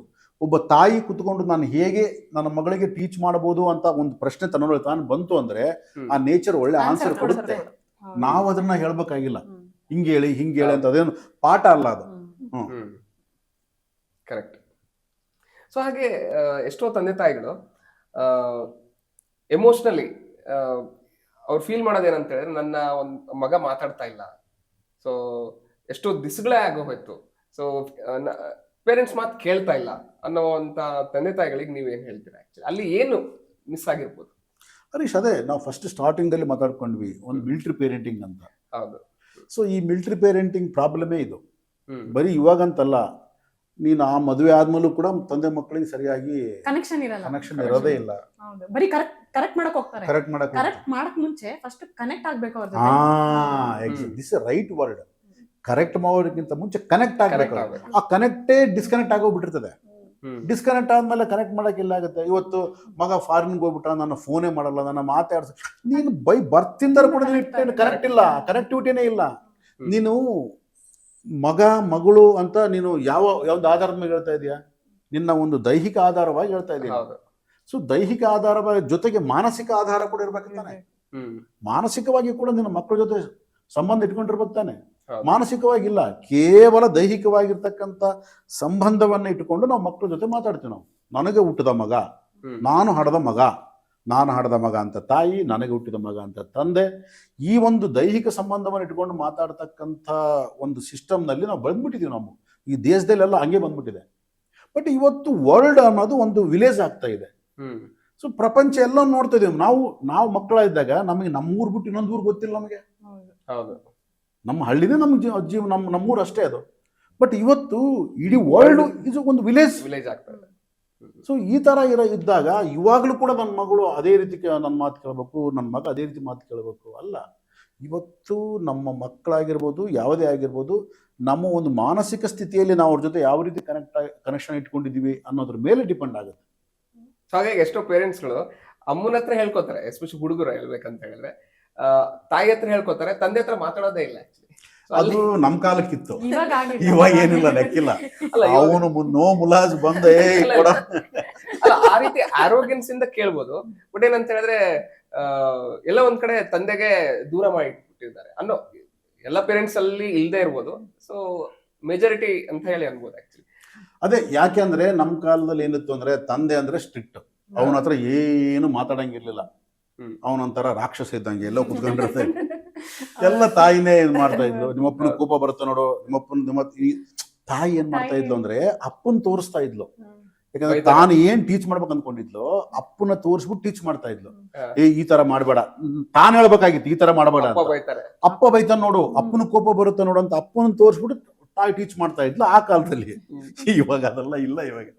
ಇವಾಗ ತಂದೆ ಕೋಪ ಬಂದ್ರೇನು, ತಾಯಿ ಕೋಪ ಬಂದ್ರೇನು, ನನಗಿದು ಬೇಕು ಅಷ್ಟೇ, ಬೇಕು ಅಂದ್ರೆ ಬೇಕು ಅಷ್ಟೇ. ಮತ್ತೆ ಇವಾಗ ತಂದೆ ಅನ್ನೋ ಐಡೆಂಟಿಟಿ ಕೂಡ ಇವಾಗ ಮೊದಲ ಕಾಲ ತರ ಇಲ್ಲ. ಅವರು ಫ್ರೆಂಡ್ಲಿ ಆಗಿ ಇವಾಗ ಮಕ್ಕಳ ಜೊತೆ ಪೇರೆಂಟಿಂಗ್ ಅಲ್ಲೆಲ್ಲ ಇನ್ವಾಲ್ವ್ ಆಗ್ತಿದ್ದಾರೆ. ಹೌದೌದು. ಈಗ ಸ್ವಲ್ಪ ಉಲ್ಟಾ ಆಗ್ತಾ ಇದಮ್ಮ. ತಾಯಿ ತಂದೆ ಆಗ್ತದಾನೆ, ತಂದೆ ತಾಯಿ ಆಗ್ತದೆ. ಇವಾಗ ಮನೇಲಿ ಮಕ್ಕಳ ಜಾಸ್ತಿ ನೋಡ್ಕೊಳ್ಳೋದು ತಂದೆ. ಇವಾಗ ತಾಯಿ ಏನಾಗ್ತದಾರೆ, ತಾಯಿ ಬಾಸ್ ಆಗ್ತದೆ. ಹೌದು. ಸೊ ಹಾಗಾಗಿ ಎಷ್ಟೋ ಜನ ಪೇರೆಂಟ್ಸ್ ಇವತ್ತಿನ ದಿವಸ ಮಕ್ಕಳನ್ನ ಹೇಗೆ ಹ್ಯಾಂಡಲ್ ಮಾಡ್ಬೇಕು ಅನ್ನೋ ಒಂದು ಕೊರಗಲ್ಲೇ ಅವರು ತಮ್ಮನ್ನ ತಾವು ಮರೆತ್ಬಿಟ್ಟು ಮಕ್ಕಳಿಗೂ ದಾರಿ ತೋರಿಸ್ತಾ ಇಲ್ಲ ಅಂತಾನೆ. ಇಲ್ಲ ಹರೀಶ್, ಕೊರಗು ಅಂತಂದ್ರೆ ಅದು ಇದ್ದಕ್ಕಿದ್ದಂಗೆ ಯಾವುದು ಬರೋದಿಲ್ಲ. ಅದು ಮೊದಲಿಂದಲೂ ಕೂಡ ನಿನ್ನ ಬಿಹೇವಿಯರ್ ನಲ್ಲಿಂದ ಬಂದಿರತಕ್ಕಂತ ಬದಲಾವಣೆ ಅದು. ಹೌದು. ನೀನು ಮೊದಲಿಂದಲೂ ಕೂಡ ನಿನ್ನ ಮಕ್ಕಳ ಜೊತೆ ಕನೆಕ್ಟಿವಿಟಿ ಇಲ್ಲ. ಇವ್ರು ಹೇಳಿದ್ರಲ್ಲ ಆತರ ಹೌದು. ಕನೆಕ್ಟಿವಿಟಿ ಮೊದಲಿಂದ ಇಲ್ಲ ನೀನು. ಸೊ ಇದ್ದಕ್ಕಿದ್ದಂಗೆ ಕನೆಕ್ಟಿವಿಟಿ ಆಗಲ್ಲ. ಮಕ್ಕಳಂತಲ್ಲ, ಯಾರು ಕನೆಕ್ಟಿವಿಟಿ ಆಗಲ್ಲ. ನಿನ್ನ ಫ್ರೆಂಡ್ ಆಗಿರ್ಬೋದು, ಒಬ್ಬ ಫ್ರೆಂಡ್ ನಿನಗೆ ಕನೆಕ್ಟ್ ಆಗಿರ್ತಾನೆ, ಇನ್ನೊಬ್ಬ ಫ್ರೆಂಡ್ ಆಗಲ್ಲ ನಿನಗೆ. ಹೌದು. ಯಾಕೆಂದ್ರೆ ಅವನ ಒಂದು ಬಿಹೇವಿಯರ್, ಅವನ ಒಂದು ಮೈಂಡ್ ಸೆಟ್ ಬೇರೆ ಇರುತ್ತೆ. ಅದ ಕಾರಣ ನಿನಗೂ ಅವನಿಗೂ ಅಷ್ಟೇ ಇರುತ್ತೆ. ಅದೇ ಪಕ್ಕದ ಬೆಂಚಲ್ಲಿ ಕುತ್ಕೊಂಡು ಓದಿರ್ಬೋದು, ನೀನು ಹಿಂದಿನ ಬೆಂಚ್ ತುಂಬಾ ಕ್ಲೋಸ್ ಇರ್ಬೋದು, ಇವನ್ ಬಹಳ ಪಕ್ಕದಲ್ಲಿ ಕುತ್ಕೊಂಡ್ರು ಕ್ಲೋಸ್ ಇಲ್ಲದೆ ಇರ್ಬೋದು. ಸೊ ಇದೆಲ್ಲವೂ ಕೂಡ ಮನಸ್ಸಿಗೆ ಸಂಬಂಧಪಟ್ಟಿರ್ತಕ್ಕಂಥದ್ದು. ನಮ್ಮ ಮನೆಯಲ್ಲಿ ನಮ್ಮ ಮಕ್ಕಳು ನಮ್ಮ ಮನಸ್ಸಿಗೆ ಸಂಬಂಧಪಟ್ಟಿರ್ತಕ್ಕಂಥದ್ದು. ಮಕ್ಕಳ ಜೊತೆ ನಾವು ಯಾವ ರೀತಿ ಒಂದು ಸಂಬಂಧವನ್ನು ಹೊಂದಿದೀವಿ ಅಂದ್ರೆ ಬರೀ ದೈಹಿಕ ಸಂಬಂಧ, ಅವನು ಏನ್ ಬೇಕು ಅದು ನಾನು ಕೊಡೋದು ಅಂತಲ್ಲ. ಮಾನಸಿಕವಾಗಿ ನೀನು ಕರೆಕ್ಟ್ ಆಗಿದೆ. ಕರೆಕ್ಟ್ ಆಗಿದೆ. ಮಾನಸಿಕವಾಗಿ ಯಾವ ತಂದೆ ಜೊತೆ ಯಾವ ಮಗ ಯಾವ ಮಗಳು ಕನೆಕ್ಟ್ ಆಗಿದ್ದಾಳೋ ಅವಳು ಫಾರಿನ್ ನಲ್ಲಿ ಇರ್ಲಿ ಎಲ್ಲೇ ಇರ್ಲಿ ಅವಳು ಪಕ್ಕದಲ್ಲಿದ್ದಂಗೆ ಇರುತ್ತೆ. ಹೌದು. ಆ ಒಂದು ಕಂಪ್ಲೇಂಟ್ಸ್ ಇರಲ್ಲ. ಬೇಕಾದ್ರೆ ನೋಡಿ ನೀವು, ಅವರು ಫಾರಿನ್ ಅಲ್ಲಿ ಇರ್ತಾರೆ, 3 ವರ್ಷ 4 ವರ್ಷ ಬಂದಿಲ್ದೇ ಇರ್ಬೋದು, ಕಂಪ್ಲೇಂಟ್ ಇರಲ್ಲ. ಅಷ್ಟು ಚೆನ್ನಾಗಿರ್ತದೆ. ಯಾರಾದ್ರೂ ಏನಯ್ಯ ನಿನ್ನ ಮಗಳು 4-5 ವರ್ಷ ಬಂದೇ ಇಲ್ಲ ಮಾತಾಡ್ಸ, ಇಲ್ಲ ಅವ್ರೆಷ್ಟು ಬಿಜಿ ಬರ್ತಾರೆ. ನನ್ನ ಯಾವತ್ತು ಬೆಳಿಗ್ಗೆ ಒಂದ್ಸಲ ಸಾಯಂಕಾಲ ಒಂದ್ಸಲ ಫೋನು, ನನಗೆ ಎಷ್ಟು ಪ್ರೇಮ ಗೊತ್ತಾ ಅಂತ ಹೇಳ್ತಾನೆ. ಖುಷಿ ಅವ್ರಿಗೆ. ಯಾಕೆ ಅಂದ್ರೆ ಅವ್ರಿಗೆ ಒಂದು ನಂಬಿಕೆ, ನಮ್ಮ ಅವ್ರ ಮೇಲೆ ಅವ್ರಿಗೊಂದು ಕನೆಕ್ಟಿವಿಟಿ, ಆ ಕನೆಕ್ಷನ್ ಇರುತ್ತೆ. ನೀವು ಬೇರೆಯವ್ರು ಹೋಗಿ ಕಂಪ್ಲೇಂಟ್ ಮಾಡಕ್ ಹೋದ್ರು ಬೇರೆಯವ್ರನ್ನ ಬೈತಾರೆ. ನೀನ್ ಹಂಗ್ ಮಾತಾಡಕ್ ಹೋಗ್ಬೇಡ, ಬೇರೆಯವ್ರ ಯಾವ ಮಕ್ಕಳು ಹೆಂಗೋ ಇರ್ಬೋದು, ನನ್ನ ಮಗ ಹಂಗಲ್ಲ, ನನ್ನ ಮಗಳು ಹಂಗಲ್ಲ. ಯಾಕಂದ್ರೆ ಆ ಸಂಬಂಧ ಅದು ಇರುತ್ತೆ. ಅದೇ ನೀನು ಏನೂ ಸಂಬಂಧ ಇಲ್ದವರು ಒಂದೇ ಊರಲ್ಲಿ ಬೆಂಗಳೂರಲ್ಲೇ ಇದ್ದು ಪಕ್ಕದಲ್ಲಿ ಇದ್ರು ಕೂಡ ಕನೆಕ್ಟಿವಿಟಿ ಇರಲ್ಲ. ಇವನು ಕಂಪ್ಲೇಂಟ್ ಮಾಡ್ತಿರ್ತಾನೆ, ನಮ್ಮಪ್ಪ ಏನ್ ಸರಿಗಿಲ್ಲ ಅಂತ ಅವನು ಅಂತಿರ್ತಾನೆ, ನನ್ನ ಮಗ ಕೆಲ್ಸಕ್ಕೆ ಬರ್ದು ನನ್ನ ಮಗ ಅಂತ ಇವನು ಅಂತಿರ್ತಾನೆ, ನಾನು ಹೆಂಗಡದೆ ಅಂತ ಇವನು ಬರೀ ಅದ ರಿಲೇಟೆಡ್ನೆಸ್ ಇಲ್ಲ ಅವ್ರಿಗೆ. ಅಂದ್ರೆ ನನ್ನ ಮಗು ಈ ತರ ಅನ್ನೋ ರಿಲೇಟೆಡ್ನೆಸ್ ಇರೋದು. ಯಾವತ್ತು ಮಕ್ಕಳ ಮೇಲೆ ಕಂಪ್ಲೇಂಟ್ ಮಾಡ್ತಾರೆ ತಂದೆ ತಾಯಿಗಳು ಅಂದ್ರೆ ತಂದೆ ತಾಯಿಗಳು ಸರಿ ಇಲ್ಲ, ಅವರ ಮನಸ್ಥಿತಿ ಸರಿ ಇಲ್ಲ. ಆಮೇಲೆ ನಮ್ಮ ಕಾಲದಲ್ಲಿ ನೋಡ್ತಿದೀವಿ ನಾವು ಒಂದು ಅವತ್ತು ಹೆಣ್ಮಕ್ಳು ಅಂತಾರೆ ಅವ್ರಿಗೆ ಒಂದು ಜಾಸ್ತಿ ಇದು ಕೊಟ್ಬಿಡೋದು, ಮಗ ಅಂದ ತಕ್ಷಣ ಅವನ್ನ ಪೂರ್ತಿ ತೆಗೆದು ಬಿಸಾಕ್ಬಿಡೋದು. ಈ ಥರ ಎಲ್ಲ ಅವ್ರವರೇ ಸಂಬಂಧಗಳನ್ನ ಅವ್ರವರೇ ಹಾಳು ಮಾಡಿಬಿಡ್ತಾರೆ. ಫಾರ್ ಎಕ್ಸಾಂಪಲ್ ಒಂದು ಮನೇಲಿ 4 ಜನ ಇದ್ರು ಅಂತ ಅಂದ್ಕೊಳ್ಳಿ, ಆ 4 ಜನಗಳ ಮಧ್ಯೆ ಸಂಬಂಧಗಳನ್ನ ತಂದೆ ತಾಯಿ ಕುತ್ಕೊಂಡು ಹಾಳು ಮಾಡ್ತಾರೆ. ಯಾಕಂದ್ರೆ ಒಬ್ಬರನ್ನ ಮೇಲೆ ತಗೊಂಡೋಗಿರ್ತಾರೆ, ಇನ್ನೊಬ್ಬರನ್ನ ಕೆಳಗಡೆ ಇಡ್ತಾರೆ. ಇವ್ನು ಸರಿಯಾಗಿಲ್ಲ, ಅವಳು ಮಾತ್ರ ಸರಿಯಾಗಿ ಕಂಪೇರ್ ಮಾಡ್ಬಿಡ್ತಾರೆ, ಇವ್ನು ಸರಿಗಿಲ್ಲ ಅವ್ನು ಸರಿಗಿಲ್ಲ ಅಂತೆಲ್ಲ ಕಂಪೇರ್ ಮಾಡಿಬಿಟ್ಟು ಆ 4 ಜನದ ಮಧ್ಯ ಒಂದು ಸಂಬಂಧ ಸರಿಗಿಲ್ದಂಗೆ ತಂದೆ ತಾಯಿಗಳೇ ಹಾಳು ಮಾಡ್ತಾರೆ. ಮತ್ತೆ ಇವರೇ ಹೇಳ್ತಾರೆ, ಅಯ್ಯೋ ನೋಡಿ ಇದು ನೋಡಿದವ್ರು ಏನ್ ಅನ್ಕೊಂತಾರೆ ಮಾತಾಡಿ ಅಂತ ಅವ್ರು ಅಂತಾರೆ. ಬಟ್ ಅದು ಅಷ್ಟೊತ್ತಿಗೆ ಲೇಟ್ ಆಗ್ಬಿಟ್ಟಿರುತ್ತೆ, ತುಂಬಾ ಲೇಟ್ ಆಗ್ಬಿಟ್ಟಿರುತ್ತೆ. ಆ ಮಕ್ಳಿಗೆ ಆಲ್ರೆಡಿ ಒಬ್ಬರ ಮೇಲೆ ಒಬ್ಬರಿಗೆ ದ್ವೇಷ ಬಂದ್ಬಿಟ್ಟಿರುತ್ತೆ. ಅದು ತುಂಬಾ ಲೇಟ್, ಅದು ತುಂಬಾ ಲೇಟ್ ಆಗಿರುತ್ತೆ.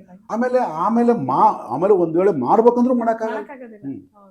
ಆಮೇಲೆ ನಾವು ಅಂದ್ಕೊಳ್ತೀವಿ ಅಕ್ಕ ತಂಗಿ ತಮ್ಮ, ಯಾವ ಅಕ್ಕ ತಂಗಿ ತಮ್ಮ ಯಾವ ರಕ್ತ ಸಂಬಂಧ ಅನ್ನೋದು ಕೆಲ್ಸಕ್ಕೆ ಬರಲ್ಲ, ಮಾನಸಿಕ ಸಂಬಂಧ ಕೆಲಸಕ್ಕೆ ನೀವು ಮಾನಸಿಕವಾಗಿ ಎಷ್ಟು ಕನೆಕ್ಟ್ ಆಗಿದ್ದೀರಿ ಅನ್ನೋದು ಬಹಳ ಇಂಪಾರ್ಟೆಂಟೇ ಹೊರತು ಬ್ಲಡ್ ಅಲ್ಲ ಹೇಳ್ತಾ ಇರೋದು. ಬ್ಲಡ್ ಅನ್ನೋದು ನೀವು ಬರೀ ಹೇಳ್ಕೊಳ್ಳೋದಕ್ಕೆ ಪುಸ್ತಕ ಬರೆಯಕ್ಕೆ ಬರುತ್ತೆ ಹೊರತು ಮಾನಸಿಕವಾಗಿ ನೀವು ಯಾರ ಜೊತೆ ಎಷ್ಟು ಚೆನ್ನಾಗಿ ಕನೆಕ್ಟ್ ಆಗಿದ್ದೀರಿ ಅನ್ನೋದು ಬಹಳ ಇಂಪಾರ್ಟೆಂಟ್. ಆ ಎನ್ವಿರಾನ್ಮೆಂಟ್ ನ ಕ್ರಿಯೇಟ್ ಮಾಡೋದು ಬಂದು ಪೇರೆಂಟ್ಸ್ಗೆ ಚೆನ್ನಾಗಿ ಗೊತ್ತಿರಬೇಕು, ನಾನ್ ಯಾವ ರೀತಿ ರಿಲೇಟ್ ಮಾಡ್ಬೇಕು, ನಾನ್ ಯಾವ ರೀತಿ ಕನೆಕ್ಟ್ ಆಗ್ಬೇಕು ಅನ್ನೋದು ಗೊತ್ತಿರಬೇಕು. ಅವ್ರಿಗೆ ಒಂದ್ ವೇಳೆ ಗೊತ್ತಿಲ್ಲ ಅಂದ್ರೆ ಅವ್ರು ಅದನ್ನ ಲರ್ನ್ ಮಾಡ್ಬೇಕು. ಕರೆಕ್ಟ್, ಸೋರ್ಸಸ್ ಇದೆ ಅಲ್ಲ, ಎಲ್ಲ ಕಡೆ ಹೋಗಿ ಲರ್ನ್ ಮಾಡ್ಬೇಕು ಅನ್ನೋದು. ಬಟ್ ಅದಿಲ್ಲ, ಆ ತರ ಇಲ್ದಂಗೆ ಏನ್ ಮಾಡ್ತಾರೆ ಅವರು ಅವತ್ತಿನ ಸ್ವಾರ್ಥ ಇಟ್ಕೊಂಡಿರ್ತಾರೆ. ಅಂದ್ರೆ ಇವಳಾದ್ರೆ ನನ್ನ ಚೆನ್ನಾಗಿ ನೋಡ್ತಾಳೆ, ಇವಳು ನೋಡಲ್ಲ, ಇಲ್ಲ ಇವನಾದ್ರೆ ಚೆನ್ನಾಗಿ ನೋಡ್ತಾನೆ, ಇವ್ನು ನೋಡಲ್ಲ. ಈ ತರ ಅಲ್ಲಲ್ಲೇ ಒಂದು ಸಂಬಂಧಗಳನ್ನ ಹಾಳು ಮಾಡಿಕೊಂಡು ಒಬ್ಬರನ್ನ ಮೇಲೆ ತಗೊಂಡೋಗ್ಬಿಟ್ಟು ಇನ್ನೊಬ್ಬರನ್ನ ಕೆಳಗಿಳಿಸ್ಬಿಟ್ಟು ಆಮೇಲೆ ಕಂಪ್ಯಾರಿಸನ್ ಮಾಡಿ ಇವ್ರ ಕಡೆಯಿಂದ ಕೆಲಸ ತಗೊಳ್ಳೋಣ. ನೋಡು ಅವಳು ನನ್ನ ಚೆನ್ನಾಗಿ ನೋಡ್ತಾಳೆ, ನೀನ್ ನೋಡ್ತಾ ಇಲ್ಲ ಅಂದ್ರೆ ಇವ್ನು ನೋಡ್ತಾನೆ ಅಂತ ಬ್ಲಾಕ್ ಮೇಲ್ ನೀನ್ ಚೆನ್ನಾಗಿ ನೋಡ್ಕೋತಿಲ್ಲ ಆಸ್ತಿ ನೀನ್ ಕೊಡಲ್ಲ. ಹೌದೌದು, ತುಂಬಾ ಜನ ಮನೆಯಲ್ಲಿ ಇದಾಗ್ತಾ ಇದೆ ಪ್ರಾಬ್ಲಮ್. ತುಂಬಾ ಅವ್ರನ್ನ ನೋಡ್ಕೊಂಡಿದ್ದಾರೆ, ನನ್ನ ಆಸ್ತಿ ಎಲ್ಲ ಅವ್ರಿಗೆ ಹೋಗೋದು. ನಾನು ಅಂತ ಇದೀನಿ ಅವ್ರನ್ನ ಕೆಟ್ಟ ತಂದೆ ತಾಯಿಗಳು ಅಂತ. ತಂದೆ ತಾಯಿಗಳಲ್ಲ, ಕೆಟ್ಟ ತಂದೆ ತಾಯಿಗಳು. ಸೊ ಅಂತ ಕೆಟ್ಟ ತಂದೆ ತಾಯಿಗಳಿಂದ ಆ ಸಿಬ್ಲಿಂಗ್ಸ್ ಅಂತ ಏನಿರ್ತವೆ, ಆ ಸಿಬ್ಲಿಂಗ್ಸ್ ನಲ್ಲೂ ಕೂಡ ಒಂದು ವೈಷಮ್ಯಗಳು ಬೆಳೆದು ಮಾನಸಿಕವಾಗಿ ಒಬ್ರಿಗೊಬ್ರು ದೂರ ಆಗೋಗ್ಬಿಟ್ಟಿರ್ತಾರೆ. ಅದು ಮತ್ತೆ ರೀಜಾಯಿನ್ ಮಾಡಕ್ಕೆ ಆಗದೆ ಇರ್ತಕ್ಕಂಥ ತಂದುಬಿಟ್ಟಿರ್ತಾರೆ. ತಂದೆ ತಾಯಿಗಳೇ ಅದನ್ನೆಲ್ಲ ಮಾಡ್ತಾರೆ. ಸೊ ಹಾಗಾಗಿ ಈ ಒಂದು ಪೇರೆಂಟಿಂಗ್ ಅನ್ನೋ ಡಿಸ್ಕಷನ್ ಅಲ್ಲಿ ತುಂಬಾ ವಿಚಾರಗಳನ್ನ ನಾವು ತಿಳ್ಕೊತಾ ಹೋದ್ವಿ. ಹಾಗೆ ಇಲ್ಲಿ ನಮಗೆ ಪೇರೆಂಟಿಂಗ್ ಬಗ್ಗೆ ತಿಳ್ಕೊಬೇಕಾಗಿರ್ತಕ್ಕಂಥವ್ರು ಫಸ್ಟ್ ಪೋಷಕರು. ನಮ್ಮಲ್ಲಿ ಸಂಸ್ಕರಣೆ ಇತ್ತು, ತಂದೆ ತಾಯಿಗಳಲ್ಲಿ ಆ ಒಂದು ಸಂಸ್ಕಾರ ಇತ್ತು ಅಂತ ಹೇಳಿದ್ರೆ ಅದನ್ನ ಗೊತ್ತಿಲ್ಲ ಅಂತ ಹೇಳಿದ್ರೆ ಅದನ್ನ ತಿಳ್ಕೊಂಡು ನಾವು ಮಕ್ಕಳಿಗೆ ನಮ್ಮ ಆಚರಣೆಯಲ್ಲಿದ್ದಾಗ ನಮ್ಮ ಮಕ್ಕಳು ಆ ರೀತಿ ಮಿರರ್ ನ್ಯೂರಾನ್ಸ್ ಅಂತ ಏನ್ ಕರಿತೀವಿ ಹೌದಲ್ಲ, ಸೊ ಮಕ್ಕಳು ತಾನಾಗೆ ಆ ಒಂದು ಸರಿದಾರಿಗೆ ಬರ್ತಾರೆ ಅಂತ ಹೇಳ್ತಾ ಈ ಒಂದು ಎಪಿಸೋಡ್ ನ ಇಲ್ಲಿಗೆ ಎಂಡ್ ಮಾಡೋಣ ಅಂತ ಹೇಳಿ ಕೇಳ್ಕೊತಾ ಇದ್ದೀನಿ. ತುಂಬಾ ಥ್ಯಾಂಕ್ ಯು ಸರ್. ಸೊ ಎಷ್ಟೋ ವಿಚಾರಗಳನ್ನ ತಿಳಿಸ್ಕೊಟ್ಟಿದ್ದಕ್ಕೆ ನಿಮ್ಗೆ ಕೂಡ ಧನ್ಯವಾದ. Thank you.